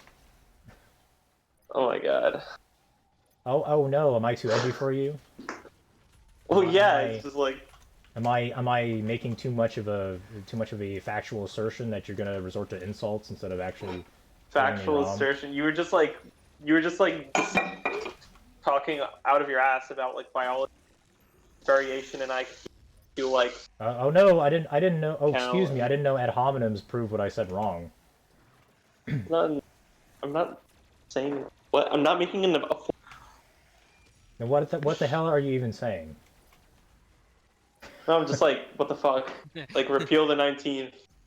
Like, Oh no, okay, does it like does it does it what? hurt your does it hurt your feeble sensibilities and your women's votes to do so? No, I just don't see that as like being anywhere close to being in the realm of reality. Okay, I don't think Positive, explain me forcing how. like, people to voluntarily give up their rights to vote, but at Well, the same time, it's clearly been a bad thing for society as a whole for just anybody to be allowed to vote. Like in the old Greco-Roman days, at least when the empire was doing good, the Roman Empire, oh you right. know, Okay, so Flemmy, here's another thing I want to voting was clarify. restricted. Hold on, voting was Okay. usually restricted, not specifically over sex or whatever. It was that you Yeah. had to be a property owner. Exactly. As a Right. property owner, you have more say in what's going on. Not only have you proven that you're halfway competent enough to at least own property and be able to support it, but your taxes were usually also exclusively done as property tax for most of human history. And so, as somebody whose money is being taken, and as somebody who's going to be compelled to go die in some stupid war, you should have a say. You And have a that's why stake in the voting- game. And a lot of people that Yeah. vote don't have a stake in the game. Now, this isn't just mostly women. I would say it's like 90% of women, but also well over 70% of men. So in its truest form, it is not necessarily a sex issue. It's more of like a class issue. Class, responsibility, liability issue. But of course, people will inevitably turn it into like a sexist issue because, bitch is gonna bitch. And universal suffrage obviously isn't something that it's entirely a sex-based issue. If okay, let's say we pass No, you're just being like overly edgy. Kill the 19. Well, like it's that, a more obviously you have a different philosophy behind that. Like, well, okay. Once your feminist rage stews over, I will also like to clarify to you that the people are going to spin this as a sexist issue because in the end they believe that universal suffrage is great because of, in the end, ideology. We do have there's outliers like Ann Coulter who think that women shouldn't vote even though she's a woman herself. Hey, maybe But- she's being objective. You Well, yeah, yourself because- said women behave differently, and maybe that makes them less suited to make the decisions about how a society should be run. Because when they do, they're like open borders and hug a Chinese person in the middle of a Chinese epidemic. And give us more welfare because suffering bad, because Yeah. slave morality, and that's just how bitches think. Or no, I mean, excuse me, there that's are how women think, and this does not exclude the plethora of male women populating among us.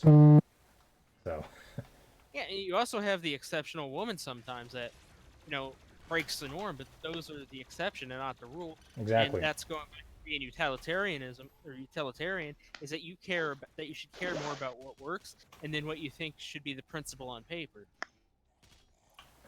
Right. Like if women are making a bunch of bad decisions that are going to lead to your society being destroyed if they're allowed to vote, doesn't it make more sense to actually restrict their vote than it is to simply allow them to on principle?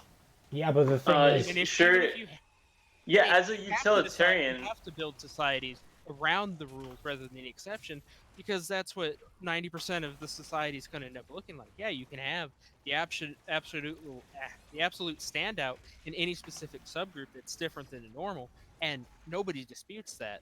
But it's not how you can run a society based but on the exception, here's- because you're going to end up with 90% of the other. in no way do I believe that the society would be improved by repealing the 19th Amendment. How I can't fathom an argument for that. okay, Okay, let me just ask- because you can't think of one doesn't mean there isn't one. Okay, I didn't say there isn't one. I said I can't fathom it. Okay, what does that prove? Okay, is there a benefit in keeping it? And what is that benefit on the way it's People's going to play feelings. out on the macro level? People's feelings. On the macro that's all that matters. level, You know. there'd be how much society as a whole how would that obviously we have constructed a society full of millions, hundreds of millions of people that would be completely appalled by that morally, right? We're also that's just a appalled fact. we're also appalled by factory farming. Yet what the fuck is anyone doing about that, huh? Well, Because they benefit Right, I mean, from it. Okay. Let's do another biology lesson. So, Flemmy, do you have you ever thought about how much of our behavior is sexually motivated? Sexually, not just purely through the act itself, but through reproduction. And this can even talk about dimorphism between everything from the toys that toddlers choose. Toddlers, boys versus girls. Okay, you see. yeah, I'm not sure where you're going. Okay, the sexual dimorphism. No, I'm just obviously... saying I can't respond to that. So you can continue. Okay, so dimorphism plays a role in not just childhood behavior, but also adults, obviously. So whenever you have dimorphism at a biological level, you'll see a dimorphism in behavior. Now, considering the obvious fact that politics is pretty much like entirely self-interest, what are men interested in? Things, reality, rules, Power. power, I don't know. domination. Okay, what are women interested in? Feelings, social connections, having friends, making everybody get Well, I along mean- and sing kumbaya around a fucking campfire. Right, and it's a mixture of both on both sides. So Don't start with this fucking feminist shit, okay? There's a lot of crossovers and exceptions, but they're the minority, if anything. okay. So now you know that, okay, now that we established there's dimorphism in thought, then there's dimorphism in behavior. Dimorphism in behavior leads to dimorphism in self-interest, and dimorphism in self-interest will lead to dimorphism in politics. Okay. Dimorphism and self-interest. What do you mean? Like just the fact that the self-interest, the you're saying that men and women have different interests. That's all you're Yes. saying. Okay. Take a look at career Yeah. choices. Are you gonna start disputing me about like the discrepancy Well, in I'm STEM? not. No, I'm like not like debating that. What like you don't have to convince me that there are differences between men and women. Like you don't have to Okay. convince me Now, that. if they're gonna do for different things in career choices, then imagine what they do when they go to the voting booth, huh? Yeah. Okay. And mass, there might be differences that as well. So, like sure. Okay, I don't know what the hell you're talking about, so I'm just gonna go on. You can interrupt me later. So, fuck, where was I going? I don't know. Okay, Give me some statistics. I'm not. Okay, now, oh yeah. Okay, so you take a look at the 2016 election. Take a look at the gender gap, the voting gap. Women like go from like anywhere between 1% and 4% majority in everywhere from federal to state elections. Reasons why are disputable, but nevertheless the women are like the majority of voters. So now you tell me who has control over politics now. The corporations. Oh my fucking god. You commie. You dirty commie. Isn't that like the just was No, how like, that is not where this corporations conversation was going to end up. Because in the end, corporations are adjusting to their customer base. The customers run the What? corporation. You take away the customers, what the fuck is a corporation? Wait, what? Oh my god. Okay. Okay. Without taxes, what is government? Poof, nothing. Without customers, what is a corporation? Poof, nothing. Tell that to Lucas Arts. But- I'm not sure what like what are you're saying? Just if the corporation didn't. Okay, well, you went on wasn't a able to tangent. You went on a exist. tangent by Okay. You went on a tangent by throwing corporations in there, which I'm not sure if it's a joke. And if it's a joke, well, you fucking got me. I feel dumb. Because the corporations are evolving to the demographic. The real core of all of these problems that we just talked about for the past 2 hours is the people. You want to know what's wrong with America? Go look in the mirror. Wait.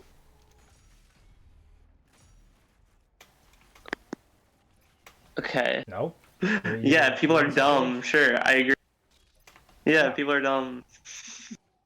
And whenever you have universal suffrage, and again, even though it's like 96% not so, oh, excuse me, even though it's 96% not, well, sex related, the other 4% to complete the whole 100% is entirely an ideology based difference. The value of equality over stability and freedom.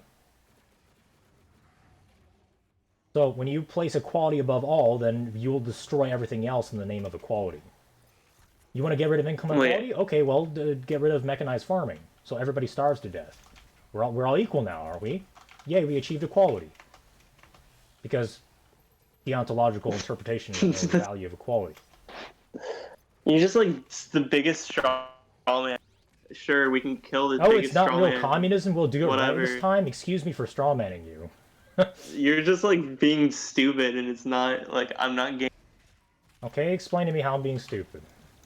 Wait, you're just like attacking a straw man. Like, oh, let's. Okay, what is a straw man? I didn't identify What? real communism? please tell me. I am burning to know. No, as someone that just observing, like I can like the clearly the whatever comment you made was like attacking a straw man. Like I don't have to like explain how that was a straw man. Okay, Like, then if that's a straw man, where's the real man? Where's the real flesh and bones man that I should be talking? I'm not the expert on the topic. You're trying to Okay, so then why are you talking to us?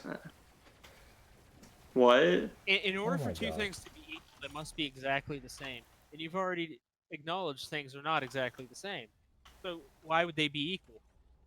Equality doesn't exist anywhere in nature. Wait, why would they be equal? Because What do you universal mean? suffrage. What the hell are you even Wait, talking equality, about? that's equality of opportunity. Yeah, You're but the saying why thing would is, they be people. equal? I don't know what you're saying. Okay, but people constantly abuse the term opportunity, meaning that, oh, rich people have more opportunity than poor people. Therefore, communism is the way to achieve real equality of opportunity. We'll do it right this time.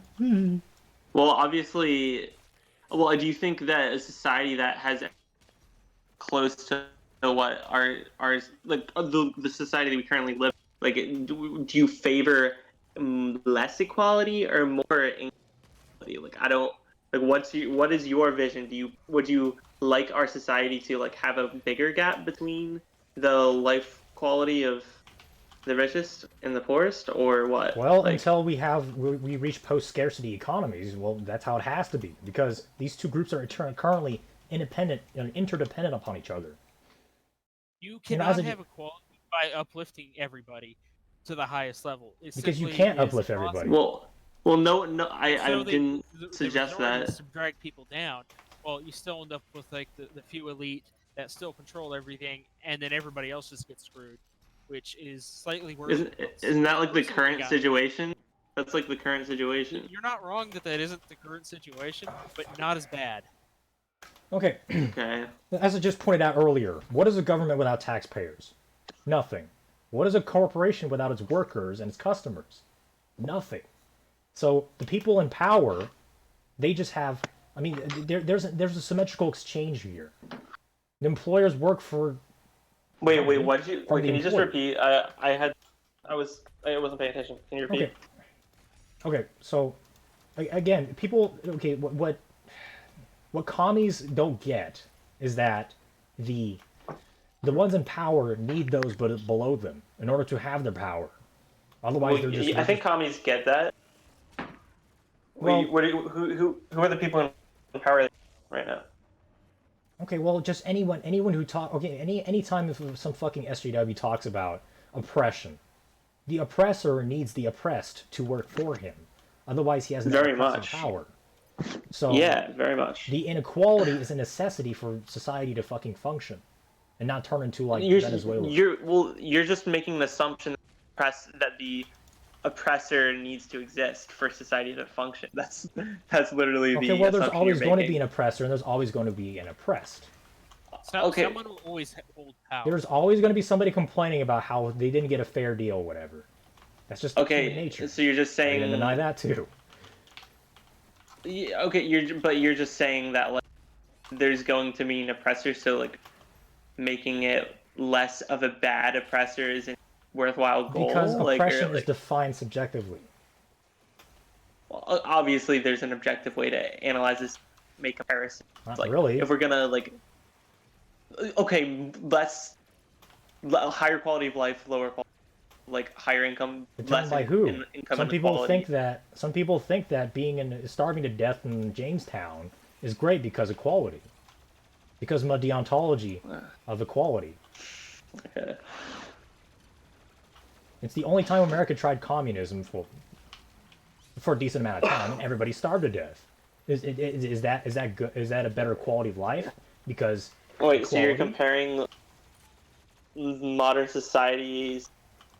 So wait, you're comparing Jamestown to a vision of a modern society? Like I don't Well, do you want to try understand. communism again because it wasn't the right one last time? It wasn't real communism when Mao, Stalin, and Pol Pot did it?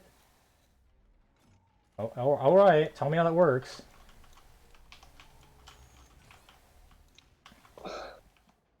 Good argument. I know even a broken clock is right twice a day. Sometimes I come out with them, much to your chagrin.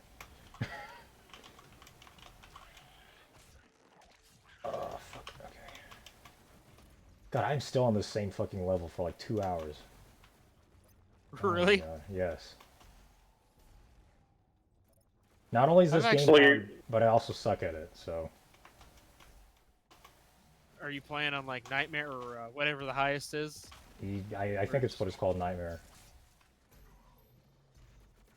I'm gonna. There we Nice talking to y'all.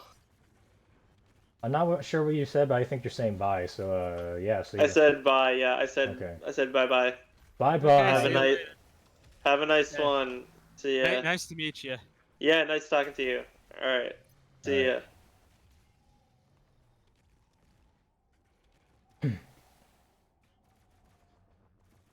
So Jade, you still there? Yeah, I'm still here. Okay. All right. See, I mean, I know I'm just talking shit behind his back, but he obviously has the brain power and he has the knowledge. He's a very well learned person. It's just that he's just I don't know. He hasn't moved past the the normie level of understanding of reality. It's okay. It takes a while. I know. You're indoctrinated with it from birth. It's in every movie. It's in every television show. Right. It's just everywhere. And so obviously people are just going to go along with it because that's what they think is expected of them. It's because that's what everyone Even else if is they're not, thinking.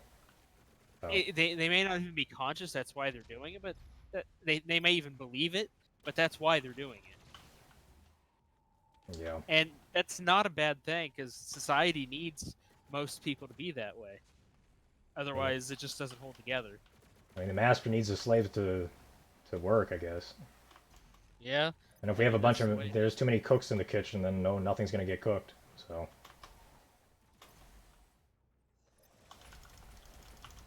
I don't know. I guess they do play the role. And okay, I still think that as you can tell, he's not just straight up stupid. I think if you hit him with enough facts and make him feel stupid enough, he might actually change his mind. So that's why that's why I'm friends with him, really. I mean, it took me a long time to get where I'm at. That's fine. All right.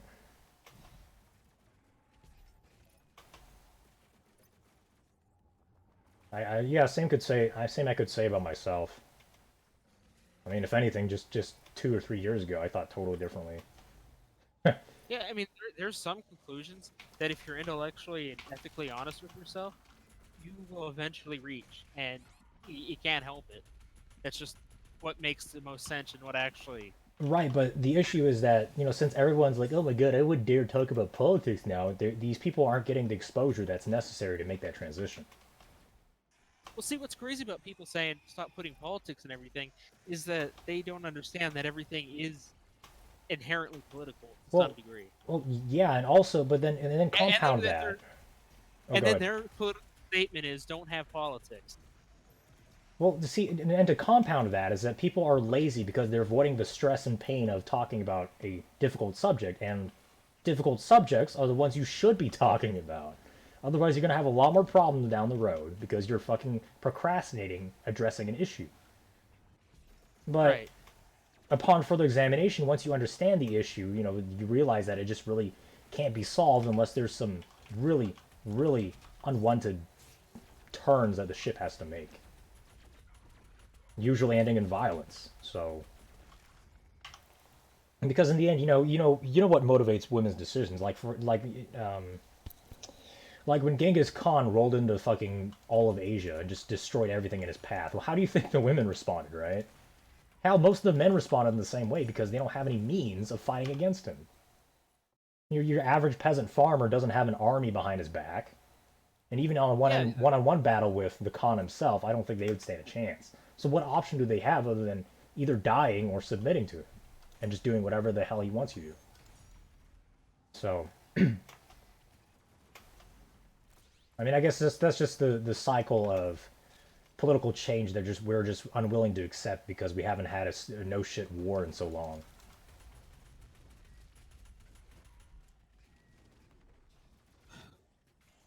I mean, maybe partially due to nuclear weapons. I'd imagine if the U.S. and Iran conflict happened 70 years ago, we'd be in war right now.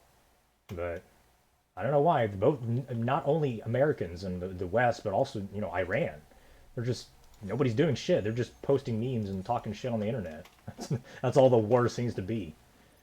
Well, you hear the bullshit stuff that they put around in the media about Iran because who's controlling the media. But it's funny because Well, okay, let's be real. Do you think we're in any different of a situation? Like, do you trust? Okay, which media do you trust more, the Iranian news media or American news media? neither. Although, Yeah, at least when the Iranian media speaks, they make more sense. at least their bullshit like runs parallel. It doesn't intersect like ours. Yeah, right. Oh man. But think about why the U.S. doesn't actually want to go to that war, despite there being an obvious desire to. Like, there's a lot to lose. America actually starts at World War III. We have everything to lose and nothing to gain. Iran and Syria, they're sort of Russia's allies. China supports both of them, and they're a huge economic pillar. And Iran or China, who knows after all this settles down what it's going to be like. But before all this, China owned literally 1/3 of all U.S. dollars created. They could absolutely tank the dollar if they wanted to.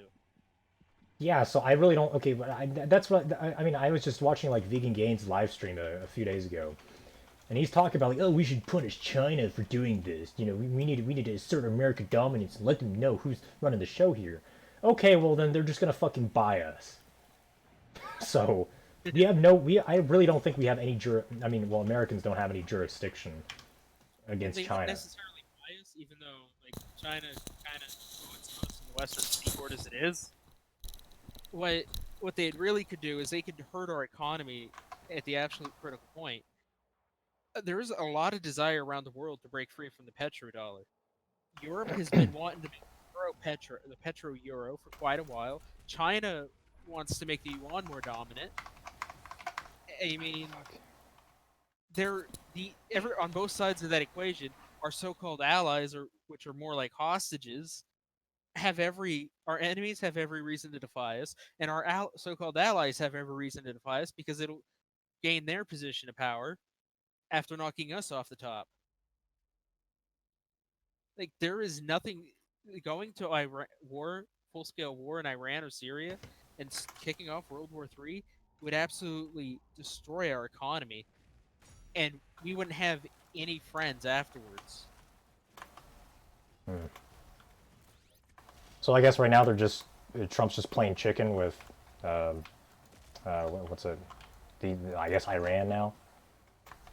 Yeah, that still sickens me how they did that to Soleimani though. Like, and what's worse is all these Democrats that are supposed to be anti, war crime completely ignored it, and they try to impeach him on some other silly bullshit by asking about Ukraine. Well, I mean, first of all, they're Democrats. You should already drop your expectations there. But second, with Hillary, I mean, it's just yeah. Yeah, I don't know what else do I have to say. I mean, do I do I really need to elaborate? But also, just here's the other thing that I think that people are just either overlooking or completely fail to realize is that you look throughout history, the Democrats are an incredibly dynamic group. Their values just like change just at the drop of a hat. I mean, there's the big switch, right? Which I really think that the Democrats switched, but the Republicans haven't really changed much about it. And in case anyone forgot, Lincoln didn't really care about the slaves. He just wanted our union, my union. And back then, obviously, the Democrats were I would say they're probably like the libertarians that we know today. It's about yeah. oh, But the it's about Democrats in the old day are closer to conservatives today. geographically, obviously, but I don't know. The theory that I insist on is that the Democrats are running circles around and the Republicans are just mostly static. But thanks to, universal suffrage, the Overton window is being pushed in that direction. And the Republicans are just sucked up along it because, 52% of voters of the demographic that shall not be named. But the forgotten men and women, who I will then proceed to completely forget about. The World War II veterans, and the boomers who lived under communist states. Yes, those are the people that we probably should keep alive, or at least pass the stories on, of. But of course, that's getting shut down in the name of Bernie bucks and welfare and the Overton window. So it just has to keep on going like this until either the government runs out of money or some other crazy black swan event, like, I don't know. I guess maybe Keep printing more money. Yes, just print more money. We run out of money, we just print more, and then we'll have more money. Sounds brilliant. Yeah. I don't know, but it's you could look at it in a very enigmatic and pessimistic way, or you could also just realize that what is granting this sequence of events immunity from Murphy's Law? Because they have the U.S. military going to war with anything that threatens the dollar's world reserve currency status. That is basically why the dollar has any value, why they're hyperprinting. By having all this military expenditure, by having the absolute world just take in endless streams of dollars, it creates a demand for those dollars in a way that lets us bypass the negative consequences of our hyperprinting, at least in the short term. We're still getting inflation, but it's not hyperinflation. Well, I guess But by printing all that money, like the people who are skimming off of it are just getting absolutely rich from it. Whether it's personal or corporate welfare. Yeah.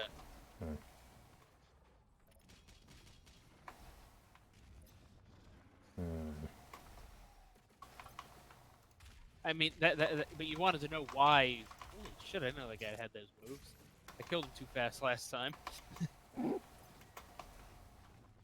I'm just thinking, okay, well, then Murphy's Law is thrown out the window when it comes to, like, the Overton window causing the destruction of society because weak men make hard times. Kinda, in a way. Like, the system 100 years ago would have already collapsed under the state it is now. But through sheer force of will and the most powerful army on the planet kind of backing it up, it's held together. But so we're going to go to war instead of fixing our bad budget policies or bad fiscal policies, and then the people can get absolutely rich. And I guess, yeah, I mean, but it will reach a breaking point. We're seeing it right now. Like, considering we either sold or had so much of our technology stolen that we can't even claim military dominance for much longer. Technology's plateauing. You can only make a jet engine so good before you can't really improve on it without drastically changing the technology altogether. So we're reaching a military technology plateau around the world, getting closer to what we have, that we lose that advantage. And with so many other people having interest in knocking the dollar off the top, it's kind of. I'm honestly still not sure what's going to happen with this whole shutdown, but I was thinking this was possibly going to cause a run on the dollar. What I think is going to go on is that the government's not stupid enough to basically bite off all the fingers on the hand that feeds them. I mean, they got to have taxes, otherwise the government will be nothing. So it is in their own best interest to, lift the ban on people and work within, I would say, like 2 months. And if this goes on enough, it's going to cause so many unwanted feedback loops where the price of everything would just go up since nobody's fucking working, and or there's just shortages and scarcities all over the place, and then people are going to starve. And when people starve, finally that is enough of a fire on their ass to get moving, and then they'll start protesting. They don't have money to pay taxes, so in the end, I would personally give it 2 more months. The 2 more months before the government. I don't think the government is stupid enough to fuck its own bottom line up. So. But if you knew it was about to crash anyways, why wouldn't you want to cash out? Yeah, but people don't do that because they people don't act unless there's enough of a, their ass is burning it hot enough. Let's say Because people you're are lazy. an international banking. Uh, let's just assume that you have international interest in finance. Why wouldn't you abandon a country when the economy starts to fall? Well, In fact, what percentage of the people are? What percentage of the Like George people Soros. are that high up on the social ladder to be investing internationally? I really don't think it's more than It doesn't 10%. have to be a lot of people when they are literally the ones who print money. So you're talking about the government and not private powers. This is where the line blurs. You have people on the inside. You hear the term deep state or the globalists. They can go to another country when shit falls apart. They don't care about destroying the economy of the country they're in as long as they can make out with billions. Like George Soros, he shorted the Bank of England by inciting a crash, and he made billions off of that. That was actually like Tony Blair days. Bush was still president, I think, when that happened. Well, I guess you could draw like a very loose connection between these feedback loops between private powers and state powers, and I guess they're all connected eventually, but I don't know. People always act in their own self-interest. I don't know where we can go from there. Yes, but if they know the system can't be sustained indefinitely, Well, even if they do know, cash then out. even if they do know, then how do you convince them to care? Because they don't want to lose what they have. I mean, not saying if I was in the same position, I wouldn't say I would act any differently. Let's all be honest now. Yeah, I mean, you loot a country, and then you go to another country, give that other country, maybe 50 years or so, then start over. I mean, I guess it's nothing new. Well, that's just what Khan did, except replace the dollars with swords and horses.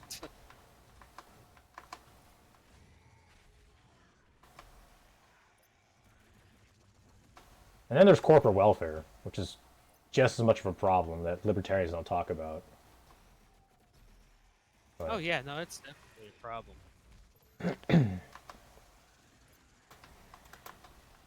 but I guess But that's this all. part of the looting process.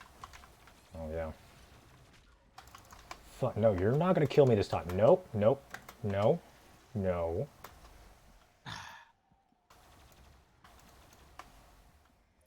Fuck. Where was I going with this? Sounds like you're getting your ass handed to you too, huh? Yeah, kind of am. Yeah. Best part is we're both playing single player games. Isn't that a real Right. kicker? Where was I going?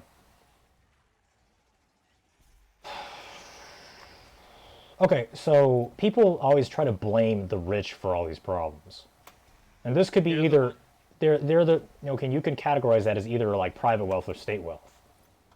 But what I want to figure out is that okay, so we need to find bottlenecks, weakest links in the chain. So Some people reduce it to screw the rich, but really, it's the rich people who have interest in these policies and the power to act on it. okay, now So here. they're the ones making the choices, so it's not entirely inaccurate to point and blame at the rich. Okay, here I have an The rich in idea. of itself isn't evil. Okay, I have an idea. I want to hear what you have to say about it. Okay, so whenever we identify problems in reproduction, obviously the last thing that babies pass through before being born is the woman's body. So that's why throughout history so much responsibility has been placed on women for health care, reproduction, and that's why it's very frowned upon for a pregnant woman to smoke, despite feminists' pleas against it. So now, if women are the bottleneck of reproduction, then what is the bottleneck of the problems that we're talking about here between the relations between state, the wealth, and the common people? Is it the same kind of is this system the same kind of structure? Like, could you linearize all the feedback loops? linearizing. I'm not sure how to. I'm not entirely sure. I kind of get. I don't really get what you're asking here. Okay, so the process of human reproduction is like a linear process, and it's like pouring out of a bottle. The bottleneck being the woman, and what she does while she's pregnant, right? Okay, yeah. Also how she takes care of herself before it. Could you put that? Could you apply the same process or this same sequence to the relation of the common people, the relationship between the common people, the wealthy, and the government? Like we've been talking about this past 2.5 hours or so. The bo- That's such a weird phrasing that I'm not. Is there a bottleneck in this process, or are I'm they, trying to think. or are I'm all trying to three of think. these, or all three of these chains pulling the same torque? Or all shit, all are all the links in the chain carrying the same load? Well, no, obviously not. Okay, so which links have more weight? Large numbers The of one, stupid people voting, or the corporations, or the government? well, the government, the corporations, and the state are entirely even separate. No, I meant the government, the corporations, and the common people. Do they all have equal weight in the No, scales? absolutely not. The common people do not have the equal weight beyond just burn it all down and rioting. Because I honestly think that the common people have the greatest weight of them all. Honestly, They at do an to one individual degree. level, obviously nothing. But I'm talking about all of them together as one collective. I think that's more powerful Yeah, than that's why both it's the government and the important to, corporations. and that's why it's important to control the kind of value systems these people, the average people have, so that they won't be a threat to that order. Because And like when you demolish a building, you don't put the dynamite on the top; you put it at the bottom, right? So obviously that group carries more weight physically and analogously. So okay, so then now you're talking about controlling the ideology and thoughts of the common, the dumb grunts who do all the grunt work. yeah, So like they don't necessarily take an active role in pulling on that chain, even though they technically weigh more. That makes sense. The average person isn't that interested in politics until politics becomes interested in them. that's a good one. Well, what was I gonna say?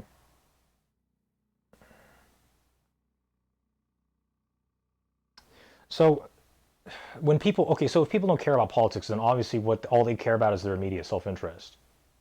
So then they're making the Yes. choice on their own. So then that kind of like bolsters my theory where they hold greater weight, and they because they hold the greater weight, they have more control of how to shake the building.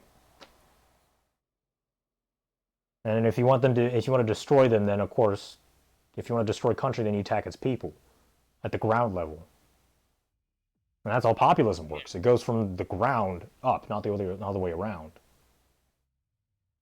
But then that also conflicts with what's evidenced currently right now by people, the hashtag stay home shit.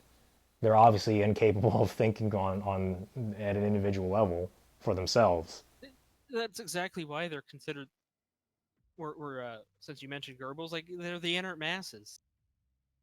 It's really the smallest amount of people who seed the ideas that shape society. And obviously, the more money you have, the easier that is to do.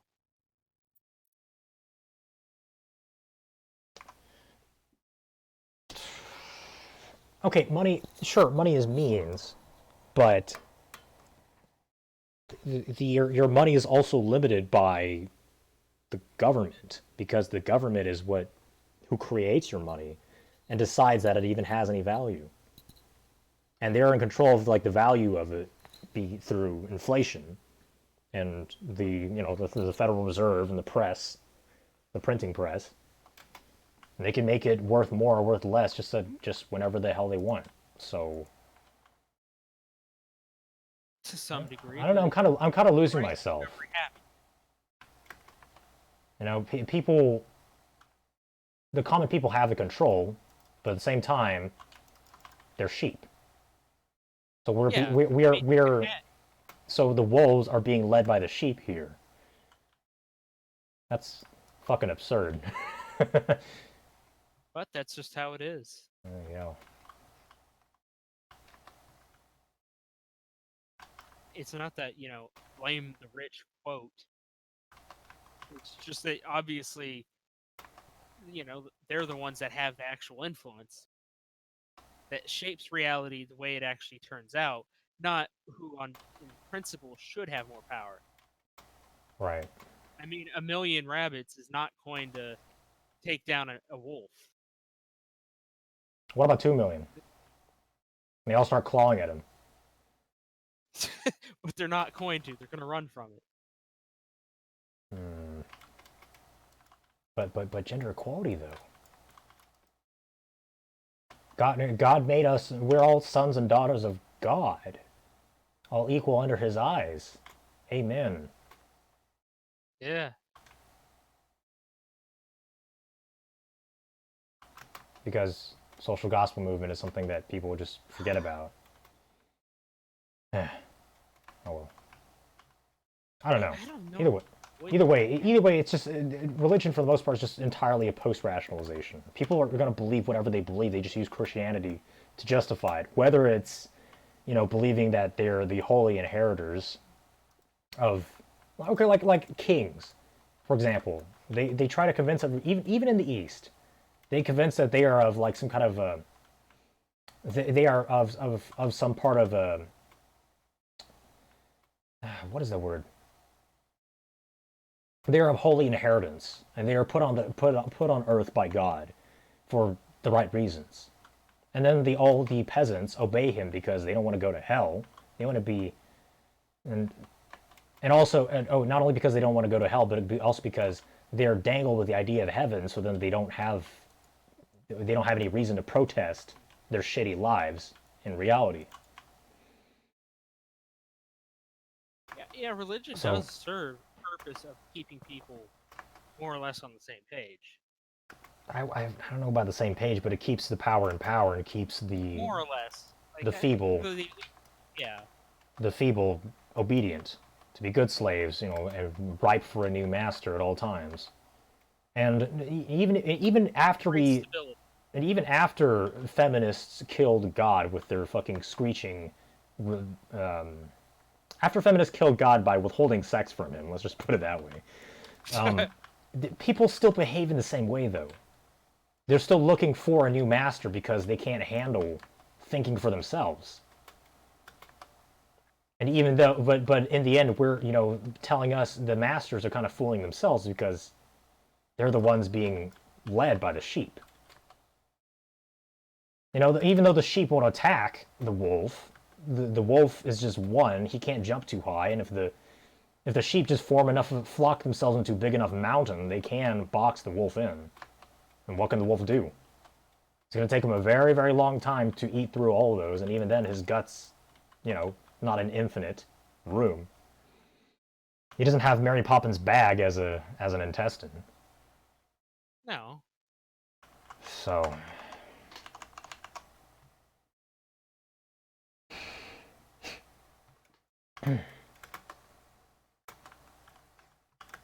Shit. I don't know, I guess that's something I could make a video about. So who was that guy? Who's which guy? The one that was on here. Oh, he's a friend I met from the vegan groups, so you can kind of, you should be surprised about his understanding of politics and reality. Is he also